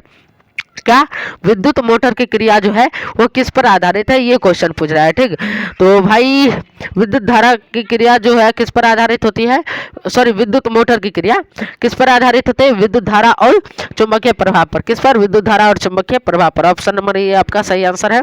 अब चलिए नेक्स्ट क्वेश्चन, डायनेमो द्वारा बदला जाता है। डायनेमो द्वारा क्या बदला जाता है भाई, डायनेमो द्वारा क्या बदला जाता है, फटाफट बताओ। यांत्रिक ऊर्जा को विद्युत ऊर्जा में बदल सकता है डायनेमो। ठीक, तो ऑप्शन नंबर ए आपका सही आंसर है। आगे बढ़ेंगे, अगला क्वेश्चन क्या कह रहा है, कह रहा है विद्युत धारा के कारण उत्पन्न चुंबकीय क्षेत्र की दिशा ज्ञात की जाती है। विद्युत धारा के कारण उत्पन्न चुंबकीय क्षेत्र की दिशा ज्ञात की जाती है, ये क्वेश्चन पूछ रहा है। ठीक, भाई ये क्वेश्चन का आंसर क्या होगा, विद्युत धारा के कारण उत्पन्न चुंबकीय क्षेत्र की दिशा जो ज्ञात की जाती है वो किसके मदद से ज्ञात की जाती है, अभी कुछ देर पहले पढ़े हैं, फ्लेमिंग के वाम हस्त नियम से। ठीक, ऑप्शन नंबर बी आपका सही आंसर है। आगे चलिए, आगे क्या कह रहा है, प्रेरित धारा को दिशा प्राप्त होती है। प्रेरित धारा को दिशा प्राप्त होती है वाम हस्त नियम से। किससे, वाम हस्त नियम से। ठीक, नहीं, प्रेरित धारा को जो दिशा प्राप्त होती है वो दक्षिण हस्त नियम से होता है। दक्षिण हस्त नियम मतलब दायां हस्त नियम। ठीक, तो ऑप्शन नंबर बी आपका सही आंसर है। ठीक, आगे चलिए, आगे क्या कह रहा है, विद्युत धारा चुंबकीय प्रेरण के लिए, विद्युत धारा चुंबकीय प्रेरण के लिए किसका उपयोग करना पड़ता है। ठीक, क्या करना पड़ता है, विद्युत धारा विद्युत चुंबकीय प्रेरण उत्पन्न करने के लिए क्या करना पड़ेगा हमको, ये क्वेश्चन पूछ रहा है। तो विद्युत चुंबकीय प्रेरण उत्पन्न करने के लिए हमें किसी कुंडली और चुंबक में परस्पर सापेक्ष गति का धारा उत्पन्न कराना पड़ेगा। ठीक, तो ऑप्शन नंबर बी आपका सही आंसर हो जाएगा। ठीक, आगे चलेंगे, अगला क्वेश्चन क्या कह रहा है, अगला क्वेश्चन देखो भाई, अगला क्वेश्चन देखो, कह रहा है किसी कुंडली में प्रेरित विद्युत वाहक बल का मान उसके संबंध चुंबकीय फ्लक्स के परिवर्तन की दर का क्या होता है भाई, समानुपाती होता है। क्या होता है, समानुपाती होता है। ऑप्शन नंबर ए आपका सही आंसर हो जाएगा। फिर से पढ़ लो, किसी कुंडली में प्रेरित विद्युत वाहक बल का मान उसके संबंध चुंबकीय फ्लक्स के परिवर्तन की दर का समानुपाती होता है। ठीक, आगे चलिए, अगला क्वेश्चन क्या कह रहा है, अगला क्वेश्चन कह रहा है घरेलू विद्युत परिपथ में उदासीन तार का रंग क्या होता है। भाई घरेलू विद्युत परिपथ में उदासीन रंग का तार आप देखते होंगे अधिकतर काला, और उसके बाद देखते होंगे लाल काला रहेगा तो उसमें काला, लाल हरा रहेगा तो उसमें हरा। ये जो होता है विद्युत परिपथ में उदासीन तार का रंग होता है। ठीक, तो यहाँ पर लाल, यहाँ पर काला, अधिकतर तार में काला दिखा जाता है। ठीक, तो यहाँ पर काला देंगे, किताब के अनुसार भी काला है। ठीक, तो ऑप्शन नंबर सी आपका सही आंसर हो जाएगा। आगे चलेंगे, ये क्वेश्चन देखो भाई 2018 में पूछा हुआ है। क्या कह रहे हैं, किसी क्षण चुंबक के अंदर चुंबकीय क्षेत्र रेखाओं की दिशा क्या होती है। किसी क्षण चुंबक के अंदर चुंबकीय क्षेत्र रेखाओं की दिशा क्या होती है, ये क्वेश्चन पूछ रहा है। ठीक, तो चुंबकीय क्षेत्र रेखाओं की दिशा होती है उत्तर ध्रुव से दक्षिण ध्रुव। क्या, उत्तर ध्रुव से दक्षिण ध्रुव। ऑप्शन नंबर ए आपका सही आंसर है। ठीक, आगे चलेंगे, अगला क्वेश्चन देखिए क्या कह रहा है, किसी युक्ति में विभक्त वलय दिक् परिवर्तन का कार्य करता है। किसी युक्ति में विभक्त वलय दिक् परिवर्तन का कार्य करता है, ये 2018 में आपका क्वेश्चन पूछा गया है। तो इसमें कौन कार्य करता है भाई, विद्युत मोटर। कौन, विद्युत मोटर। ठीक, तो ऑप्शन नंबर बी में आपका देख सकते हैं विद्युत मोटर है। आगे चलेंगे, अगला क्या कह रहा है भाई, कह रहा है जल विद्युत संयंत्र किस ऊर्जा को विद्युत ऊर्जा में रूपांतरित करता है। जल विद्युत संयंत्र जो है प्यारे साथियों नाभिकीय ऊर्जा को विद्युत ऊर्जा में रूपांतरित करता है। सॉरी, नाभिकीय ऊर्जा नहीं, नाभिकीय ऊर्जा यहाँ पर नहीं होगा, यहाँ पर स्थितिज ऊर्जा होगा। क्या होगा, स्थितिज ऊर्जा को जो है, ये स्थिर रहता है ऊर्जा, तो स्थितिज ऊर्जा को जो है विद्युत ऊर्जा में रूपांतरित करती है जल विद्युत संयंत्र। ठीक, तो ऑप्शन नंबर डी आपका सही आंसर हो जाएगा। आगे चलेंगे भाई, आगे देखिए क्या कह रहा है, कह रहा है वह उपकरण जो किसी परिपथ में विद्युत धारा की उपस्थिति सूचित करता है उसे क्या कहते हैं। वह उपकरण जो किसी परिपथ में विद्युत धारा की उपस्थिति सूचित करता है उसे क्या कहते हैं, ये क्वेश्चन पूछ रहा है। तो उस उपकरण को कहते हैं गैल्वेनोमीटर। क्या कहते हैं, गैल्वेनोमीटर। ऑप्शन नंबर सी आपका सही आंसर है। आगे चलेंगे, आगे क्या कह रहा है, अगला क्वेश्चन कह रहा है आपको कि ऐसी विद्युत धारा जो समान काल अंतरालों के पश्चात अपने दिशा में परिवर्तन कर लेती है उसे क्या कहते हैं। तो ऐसी विद्युत धारा जो समान काल अंतरालों के पश्चात अपनी दिशा में परिवर्तन कर लेती है उसे कहते हैं भाई प्रत्यावर्ती धारा। क्या कहती है, प्रत्यावर्ती धारा। ये अपनी दिशा में परिवर्तन कर लेती है। तो ऑप्शन नंबर बी आपका सही आंसर है, क्योंकि ये दो दिशाओं में चलती है। ठीक, तो अगला चलेंगे, अगला क्या क्वेश्चन कह रहा है, घरेलू विद्युत परिपथ में विद्युत में तार यानी कि धनात्मक तार का रंग कैसा होता है, लाल होता है। कैसा होता है, लाल होता है। ऑप्शन नंबर ए आपका सही आंसर हो जाएगा। ठीक, अगला क्वेश्चन पर चलते हैं। अगला क्वेश्चन क्या कह रहा है, कह रहा है भारत में उत्पादित प्रत्यावर्ती विद्युत धारा की आवृत्ति होती है। भारत में जो विद्युत धारा उत्पन्न होता है, ठीक, तो उसमें प्रत्यावर्ती विद्युत धारा की आवृत्ति कितनी होती है, ये क्वेश्चन पूछ रहा है। तो उसकी आवृत्ति 50 हर्ज होता है। क्या होता है, 50 हर्ज। इसको 50 HZ लिखते हैं। ठीक, तो यहाँ पर ऑप्शन नंबर ए आपका सही आंसर हो जाएगा। ऑप्शन नंबर ए आपका सही आंसर है। आगे बढ़ेंगे, अगला क्वेश्चन देखेंगे क्या कह रहा है। 243 नंबर क्वेश्चन, हमारे देश में विद्युन्मय तार एवं उदासीन तार के बीच कितना विभवांत होता है। ठीक, हमारे देश में विद्युन्मय तार और उदासीन तार के बीच कितना विभवान होता है, ये क्वेश्चन पूछ रहा है। विभवांत मतलब समझते हो, वोल्ट। क्या, वोल्ट। कितना वोल्ट होता है। ठीक, विभवांतर होगा यहाँ पर, विभवांतर। कितना विभवांतर होता है। ठीक, कितना विभवांतर होता है। यहाँ पर 1 मिनट भाई, कैंसिल करने दो इसको। कितना विभवांतर होता है हमारे देश में विद्युन्मय तार और उदासीन तार के बीच, कितना विभवांतर होता है, ये क्वेश्चन पूछ रहा है। तो यहाँ पर ऑप्शन नंबर सी में आप देख सकते हैं 220 वोल्ट। हमारे घरों में 220 वोल्ट की जो है धारा प्रवाहित होती है, जो कि प्रत्यावर्ती धारा होती है। ठीक, तो यहाँ पर हमारा जो है 220 वोल्ट जो है आंसर सही होगा। ऑप्शन नंबर सी आपका सही आंसर होगा। आगे चलेंगे, क्या कह रहा है, अगला क्वेश्चन कह रहा है कि विद्युत परिपथ में विद्युत धारा अकस्मात बहुत अधिक हो जाती है, इसे क्या कहते हैं। इसे क्या कहते हैं भाई, इसे लघु पतन कहेंगे। क्या कहेंगे, लघु पतन कहेंगे या फिर दीर्घ पतन कहेंगे, ये क्वेश्चन बताइए पहले। ये क्वेश्चन फटाफट से बताइए। इसे लघु पतन कहेंगे। ठीक, क्योंकि यहाँ शॉर्ट सर्किट होते हैं। ठीक, इसीलिए जो है अकस्मात अधिक हो जाती है विद्युत धारा। ठीक, तो शॉर्ट सर्किट को लघु पतन कहा जाता है। ऑप्शन नंबर डी आपका सही आंसर हो जाएगा। ठीक, आगे चलिए भाई, अगला क्वेश्चन क्या कर रहा है। आज तो भाई 300 का 300 क्वेश्चन करेंगे, ये मैंने ठान लिया। अब देखो, किसी चुंबक के चारों ओर का वह क्षेत्र जिसमें उसके बल का संसूचक किया जा सकता है, उस चुंबक का क्या कहलाता है भाई, चुंबकीय क्षेत्र कहलाता है। क्या कहलाता है भाई, चुंबकीय क्षेत्र कहलाता है। ऑप्शन नंबर बी आपका यहाँ पर सही आंसर हो जाएगा। ठीक, अगला क्वेश्चन देखो भाई, अगला क्वेश्चन क्या कह रहा है, विद्युत परिपथों की लघुपतन अथवा अतिभारण का कारण होने वाली हानि से सुरक्षा की सबसे महत्वपूर्ण युक्ति क्या है। मतलब विद्युत परिपथों में जब लघुपतन और अतिभारण होता है, मतलब शॉर्ट सर्किट जब होता है, तो उससे होने वाली हानि सुरक्षा का सबसे बहुत महत्वपूर्ण क्या उपाय हो सकता है। क्या उपाय हो सकता है, तो वो सबसे महत्वपूर्ण उपाय हो सकता है फ्यूज। फ्यूज आप लगा दीजिएगा, तो जब ज़्यादा वोल्ट का आएगा विद्युत, तो उस टाइम फ्यूज ही उड़ जाएगा। फ्यूज उड़ जाएगा तो आपके घर में कहीं भी शॉर्ट सर्किट नहीं होगा। तो ऑप्शन नंबर बी आपका सही आंसर हो जाएगा। ये भाई फिजिक्स आपके डेली लाइफ से जोड़ता है, तो इसलिए बहुत इंटरेस्टिंग सब्जेक्ट है, लेकिन थोड़ा सा टफ भी है। ठीक, अगला क्वेश्चन देखेंगे, कह रहा है दिशा सूचक की सुई होती है। काफी बड़ा नहीं हो गया क्वेश्चन। कह रहा है दिशा सूचक की सुई होती है। दिशा सूचक की सुई भाई क्षण चुंबक होता है। क्या होता है, क्षण चुंबक। तो ऑप्शन नंबर बी आपका सही आंसर हो जाएगा। आगे चलिए, अगला क्वेश्चन क्या करे, चुंबकों के सजातीय ध्रुवों के बीच परस्पर क्या होता है।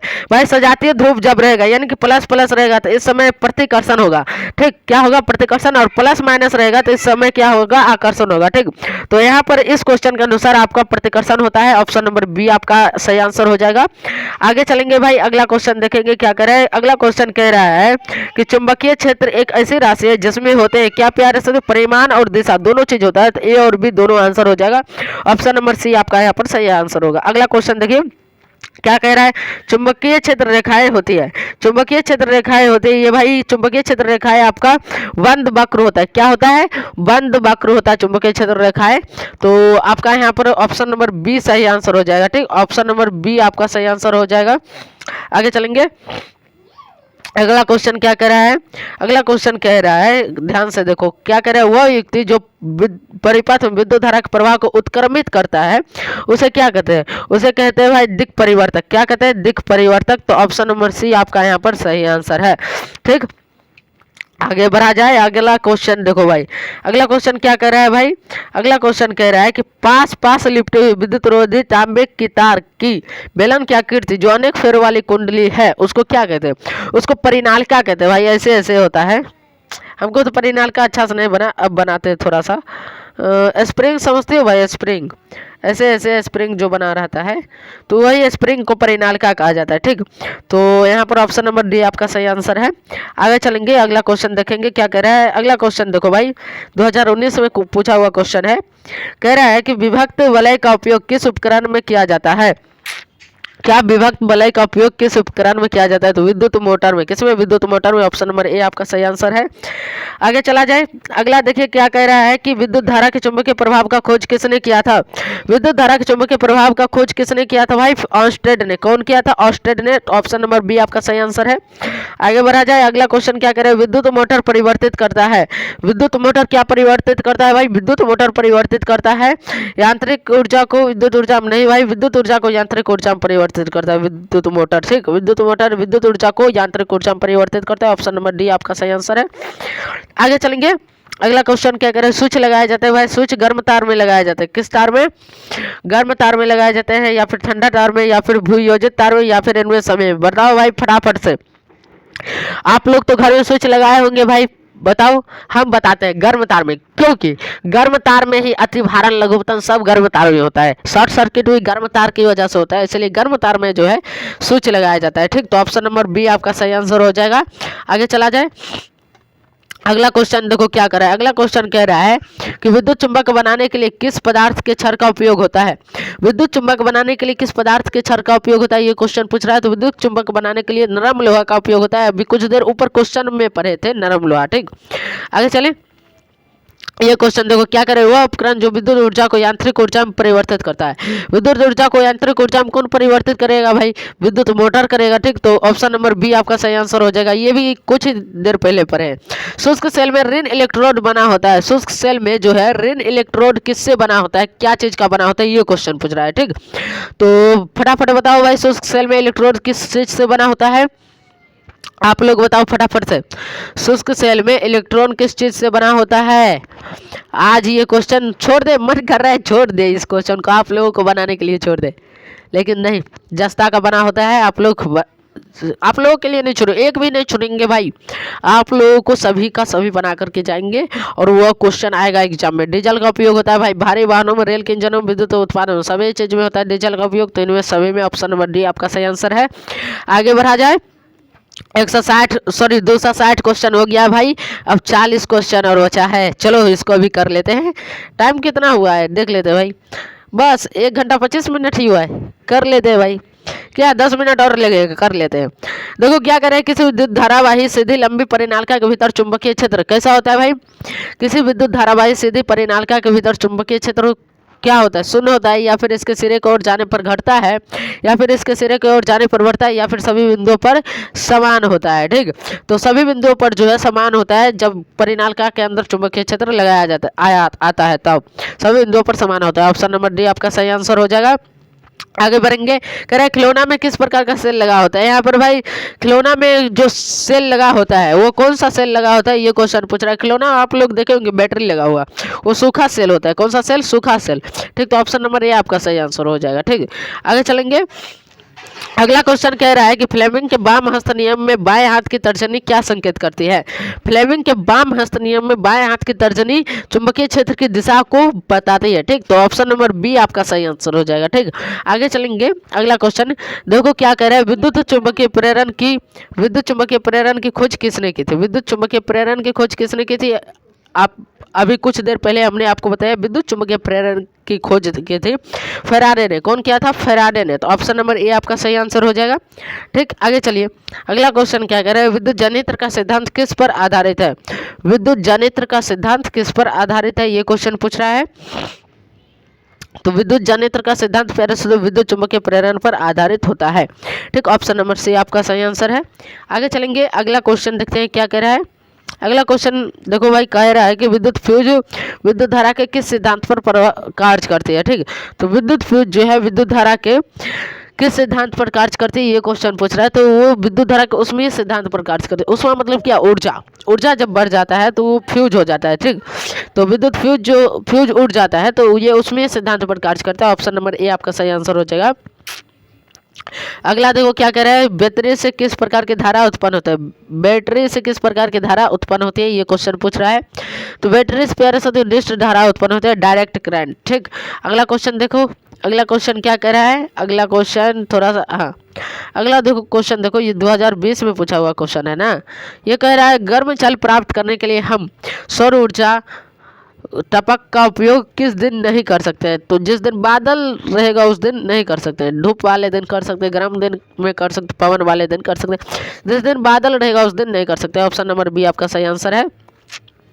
अगला क्वेश्चन, अगला क्वेश्चन क्या कह रहा है कि निम्नलिखित में, वही देखो 2014 में पूछा हुआ क्वेश्चन है, निम्नलिखित में कौन सा जैव ऊर्जा का स्रोत उदाहरण नहीं है। ठीक, जैव ऊर्जा स्रोत का उदाहरण नहीं, इनमें से 100 पूछ रहा है। तो जैव ऊर्जा स्रोत का उदाहरण कौन नहीं होगा भाई, नाभिकीय ऊर्जा जो है जैव ऊर्जा स्रोत का उदाहरण नहीं है। ठीक, तो ऑप्शन नंबर सी आपका सही आंसर है। अगला क्वेश्चन देखा जाए, अगला क्वेश्चन कह रहा है पवन विद्युत जनरेटर में, क्या कह रहा है, पवन विद्युत जनरेटर में पवन की चाल कम से कम कितनी होनी चाहिए। पवन विद्युत जनरेटर में पवन की चाल जो होनी चाहिए कम से कम 15 किलोमीटर पर घंटा होना चाहिए। ठीक, तो ऑप्शन नंबर ए आपका सही आंसर है। ठीक, आगे चलते हैं, क्या कह रहे हैं, निम्न में से कौन बायोगैस ईंधन का स्रोत नहीं है। निम्न में से कौन बायोगैस ईंधन का स्रोत नहीं है, ये क्वेश्चन पूछ रहा है। ठीक, तो ये नाभिकीय ऊर्जा जो है बायोगैस ईंधन का स्रोत नहीं है। ऑप्शन नंबर सी आपका सही आंसर हो जाएगा, क्योंकि गोबर लकड़ी इस सब का तो जरूरत पड़ता है बायोगैस में, कोयला का भी जरूरत पड़ता है। अगला कह रहा है कि ऊर्जा का सबसे अधिक प्रत्यक्ष और विशाल स्रोत क्या है। ऊर्जा का सबसे अधिक प्रत्यक्ष एवं विशाल स्रोत क्या है, ये पूछ रहा है। तो सूर्य भाई सबसे अधिक और प्रत्यक्ष विशाल स्रोत है। ठीक, तो ये आपका ऑप्शन नंबर सी आपका सही आंसर हो जाएगा। अगला चलिए, कह रहा है जीवाश्म ईंधन का उदाहरण, जीवाश्म ईंधन का उदाहरण है, जीवाश्म ईंधन का उदाहरण क्या होगा भाई, कोयला, लकड़ी, गोबर गैस, ये तीनों का तीनों यानी कि ये सभी हो जाएगा। ठीक, तो ऑप्शन नंबर डी आपका सही आंसर है। ठीक, अगला चला जाए, अगला क्वेश्चन देखते हैं, आज फिजिक्स का हो गया खलास भाई। अगला क्वेश्चन देखते हैं, गोबर गैस एक प्रकार की है, क्या है भाई, गोबर गैस एक प्रकार की बायोगैस है। ठीक, क्या है, बायोगैस है। ठीक, तो ऑप्शन नंबर बी आपका सही आंसर हो जाएगा, बायोगैस है, ऑप्शन नंबर बी आपका सही आंसर है। अगला देखिए क्या कह रहे हैं, बायोगैस का उत्पादन होता है, बायोगैस का उत्पादन भाई गोबर से होता है, किससे होता है, गोबर से होता है। ठीक, तो ऑप्शन नंबर ए आपका सही आंसर हो जाएगा। ठीक, अगला क्वेश्चन देखो भाई, नवीकरणीय ऊर्जा का स्रोत है, नवीकरणीय ऊर्जा का स्रोत क्या है भाई, सो पहले बताते हैं आप लोगों को। नवीकरणीय ऊर्जा का जो स्रोत है वो सौर ऊर्जा नवीकरणीय ऊर्जा का स्रोत है। ठीक, ठीक, तो इसको जो है ना दोबारा उत्पन्न किया जा सकता है सौर ऊर्जा को। ठीक, लेकिन यहाँ वह नाभिकीय ऊर्जा को दोबारा उत्पन्न नहीं किया जा सकता, कोयला से प्राप्त ऊर्जा को दोबारा उत्पन्न नहीं किया, प्राकृतिक गैस। तो ठीक, तो यहाँ पर सौर ऊर्जा जो है इसको दोबारा हम पा सकते हैं। ठीक, तो ये नवीकरणीय ऊर्जा का स्रोत है। ठीक, तो ऑप्शन नंबर बी आपका सही आंसर हो जाएगा। ठीक, अगला चलिए, अगला क्वेश्चन क्या कर रहा है देखते हैं, 176 हो गया, सॉरी 276, 277। अनवीकरणीय ऊर्जा का स्रोत है, अनवीकरणीय ऊर्जा का स्रोत भाई विद्युत ऊर्जा, स्पष्ट दिख रहा है अनवीकरणीय ऊर्जा का स्रोत। ठीक, तो ऑप्शन नंबर डी आपका यहाँ पर सही आंसर हो जाएगा। ठीक, जीवाश्म ईंधन भी होगा भाई, जीवाश्म ईंधन, यहाँ पर उससे पहले जीवाश्म ईंधन है, जीवाश्म तो वह इससे विद्युत ऊर्जा से पहले जीवाश्म ईंधन है, तो ये आपका सही आंसर होगा। ठीक, तो ऑप्शन नंबर ए आपका सही आंसर, क्योंकि सबसे पहले टॉप पर है, तो ऑप्शन नंबर ए आपका सही आंसर होगा। अगला चलिए क्या कह रहे हैं, एक उत्तम ईंधन है, एक उत्तम ईंधन क्या हो जाएगा भाई, एक उत्तम ईंधन क्या हो जाएगा, फटाफट बताओ, एक उत्तम ईंधन हो जाएगा भाई जैव गैस, क्या हो जाएगा, जैव गैस, ऑप्शन नंबर डी आपका सही आंसर है। ये जैव गैस जो है बहुत ही अच्छा ईंधन है। ठीक, अगला क्या करें, नरौरा नाभिकीय विद्युत संयंत्र किस राज्य में स्थित है, नरौरा नाभिकीय विद्युत संयंत्र किस राज्य में स्थित है भाई, ये उत्तर प्रदेश में स्थित है, ऑप्शन नंबर सी आपका सही आंसर हो जाएगा। अगला चलिए क्या कह रहे हैं, प्राचीन काल में उसमें ऊर्जा का सबसे अधिक सामान्य स्रोत था लकड़ी था, नाभिकीय सॉरी उसमें ऊर्जा का सबसे अधिक स्रोत लकड़ी था, लकड़ी में आग लगाया जाता था, तो ऑप्शन नंबर बी आपका सही आंसर है।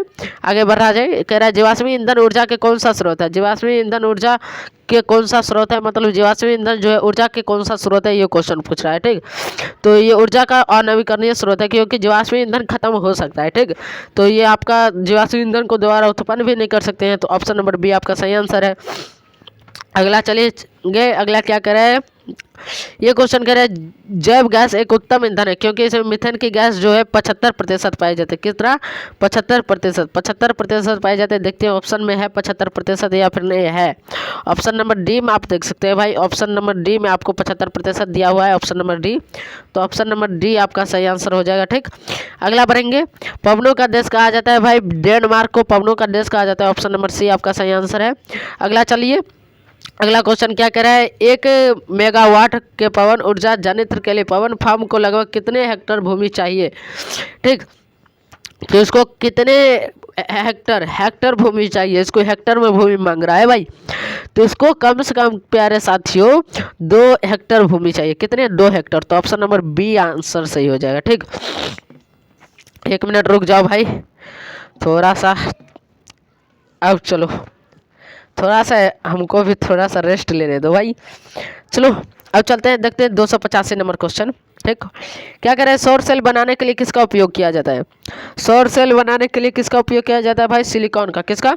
सिलिकॉन का, ऑप्शन नंबर डी आपका सही आंसर है। ठीक, अगला चलेंगे, बांध के द्वारा स्थापित टारबाइन ज्वारीय ऊर्जा को किसमें रूपांतरित करती है?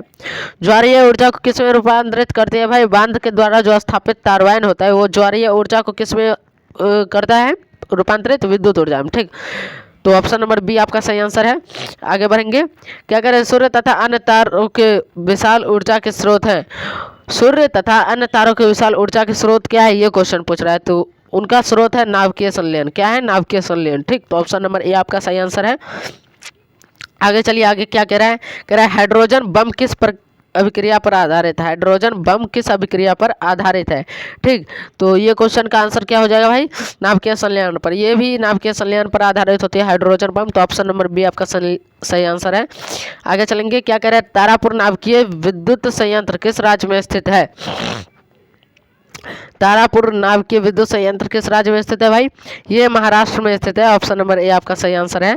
ठीक, आगे चलेंगे, अगला क्या कह रहे हैं, निम्नलिखित में कौन सा ऊर्जा का नवीकरणीय स्रोत है? निम्नलिखित में कौन सा ऊर्जा का नवीकरणीय स्रोत है? तो ऊर्जा का नवीकरणीय स्रोत कौन सा है भाई? जैव मात्रा ऊर्जा का नवीकरणीय स्रोत नहीं है, कोयला भी नहीं है, पेट्रोलियम भी नहीं है, मतलब कोई का कोई नहीं है, मतलब ऊर्जा का नवीकरणीय स्रोत इनमें से कोई नहीं है। ऑप्शन नंबर डी आपका सही आंसर हो जाएगा। आगे चलेंगे, क्या कह रहे हैं, कह रहा है निम्न में से उत्तम ऊर्जा स्रोत कौन सा है? भाई उत्तम ऊर्जा स्रोत इनमें कौन है? बायोमास। ठीक, बायोमास, नाभिकीय ऊर्जा स्रोत, भूतापीय ऊर्जा स्रोत, इनमें से कोई नहीं। 4 ऑप्शन दिया हुआ है, तो इसमें आपका क्या हो जाएगा भाई? नाभिकीय ऊर्जा स्रोत भाई ऊर्जा का उत्तम स्रोत है। ठीक, तो ऑप्शन नंबर बी आपका सही आंसर है। ठीक, आगे चलेंगे, आगे क्या करें, निम्न में से कौन सा स्वच्छ ऊर्जा का स्रोत है? निम्न में से कौन स्वच्छ ऊर्जा का स्रोत है, ये क्वेश्चन पूछ रहा है। तो कोयला, लकड़ी, प्राकृतिक गैस, इनमें से सभी। 4 ऑप्शन दिया हुआ है, पढ़ा हुआ है फटाफट से। प्राकृतिक गैस जो है प्यारे स्वच्छ ऊर्जा का स्रोत है। ठीक, अगला चलेंगे, कह रहा है कौन सा परंपरागत ऊर्जा स्रोत है? परंपरागत ऊर्जा स्रोत, परंपरागत मतलब क्या होता है पता है? लगातार चलने वाले स्रोत। तो परंपरागत ऊर्जा स्रोत कौन है भाई? इसमें से देखो भाई, बायोमास, नाभिकीय ऊर्जा स्रोत, भूतापीय ऊर्जा स्रोत, इनमें से कोई नहीं। ये वही ऑप्शन दिया हुआ है, तो इसमें क्या हो जाएगा इसका आंसर भाई? इनमें से कोई नहीं भाई, ये कोई भी परंपरागत ऊर्जा स्रोत नहीं है। तो परंपरागत ऊर्जा स्रोत है भी, तो वो है कोयला। ठीक, तो कोयला जो है लगातार चलते आ रहा है, परंपरा से चलता आ रहा है। अगला चलिए, निम्नलिखित में से कौन सा ऊर्जा स्रोत और कौन सा ऊर्जा स्रोत जो है वो सौर ऊर्जा से व्युत्पन्न नहीं है, मतलब सौर ऊर्जा से उत्पन्न नहीं है। ठीक, तो भूतापीय ऊर्जा ये तो सौर ऊर्जा से उत्पादित है, लेकिन पवन ऊर्जा तो पवन से उत्पन्न होता है। तो ऑप्शन नंबर बी आपका सही आंसर हो जाएगा। ठीक, इसमें कह रहा है व्युत्पन्न नहीं है, मतलब सौर से उत्पन्न नहीं होता है। ठीक, तो ऑप्शन नंबर बी आपका पवन ऊर्जा। ठीक, अगला क्वेश्चन देखेंगे, अगला क्वेश्चन क्या कह रहा है, निम्न में से कौन अनवीकरणीय ऊर्जा का स्रोत नहीं है? अनवीकरणीय ऊर्जा का स्रोत नहीं है, मतलब नवीकरणीय ऊर्जा स्रोत है। तो नवीकरणीय ऊर्जा स्रोत क्या है भाई? फटाफट से बताओ। पेट्रोलियम अनवीकरणीय ऊर्जा स्रोत है, कोयला अनवीकरणीय ऊर्जा स्रोत है, प्राकृतिक गैस, इसको देखा जाए प्राकृतिक गैस, यह भी अनवीकरणीय ऊर्जा स्रोत है। बचा कौन भाई? बायोगैस। बायोगैस जो है वो नवीकरणीय ऊर्जा स्रोत है, यानी कि अनवीकरणीय ऊर्जा स्रोत नहीं है। ठीक, तो ऑप्शन नंबर सी आपका यहाँ पर सही आंसर हो जाएगा। ठीक, अगला क्वेश्चन देखते हैं, क्या कह रहा है, सभी जीव जंतुओं के लिए ऊर्जा का अंतिम स्रोत क्या है? सभी जीव जंतुओं के लिए ऊर्जा का अंतिम स्रोत जो है वो सूर्य भगवान है। ठीक, तो ऑप्शन नंबर सी आपका सही आंसर है। आगे बढ़ेंगे। ये क्वेश्चन देखो, कह रहा है सौर सेल और ऊर्जा, सौर सेल सौर ऊर्जा को रूपांतरित करते हैं। सौर सेल सौर ऊर्जा को रूपांतरित करते हैं किस में? प्रकाश ऊर्जा में, या फिर गतिज ऊर्जा में, या फिर ताप ऊर्जा में, या फिर विद्युत ऊर्जा में। सौर सेल है तो ये उत्पन्न करेगा विद्युत ऊर्जा में। ठीक, तो ऑप्शन नंबर डी आपका सही आंसर हो जाएगा। चलो भाई, हो गया खत्म भाई, खत्म। सॉरी भाई, 300 में 3 क्वेश्चन, 300 में 3 क्वेश्चन कम किए। ठीक, 300 में 3 क्वेश्चन कम किए, लेकिन 300 के आसपास किए, तो 300 क्वेश्चन हुआ। ठीक, तो प्यारे साथियों, आप लोग कमेंट बॉक्स में बताइएगा क्लास आज का कैसा रहा। मैंने भाई था ना फिजिक्स का आर पार करेंगे फिजिक्स को आज, तो फिजिक्स को आज आर पार कर दिया। ठीक, तो प्यारे साथियों, मिलते हैं फिर कल की क्लास में। तब तक के लिए हंसते रहिए, मुस्कुराते रहिए, स्वस्थ रहिए और मस्त रहिए। जय हिंद, जय भारत, वंदे मातरम।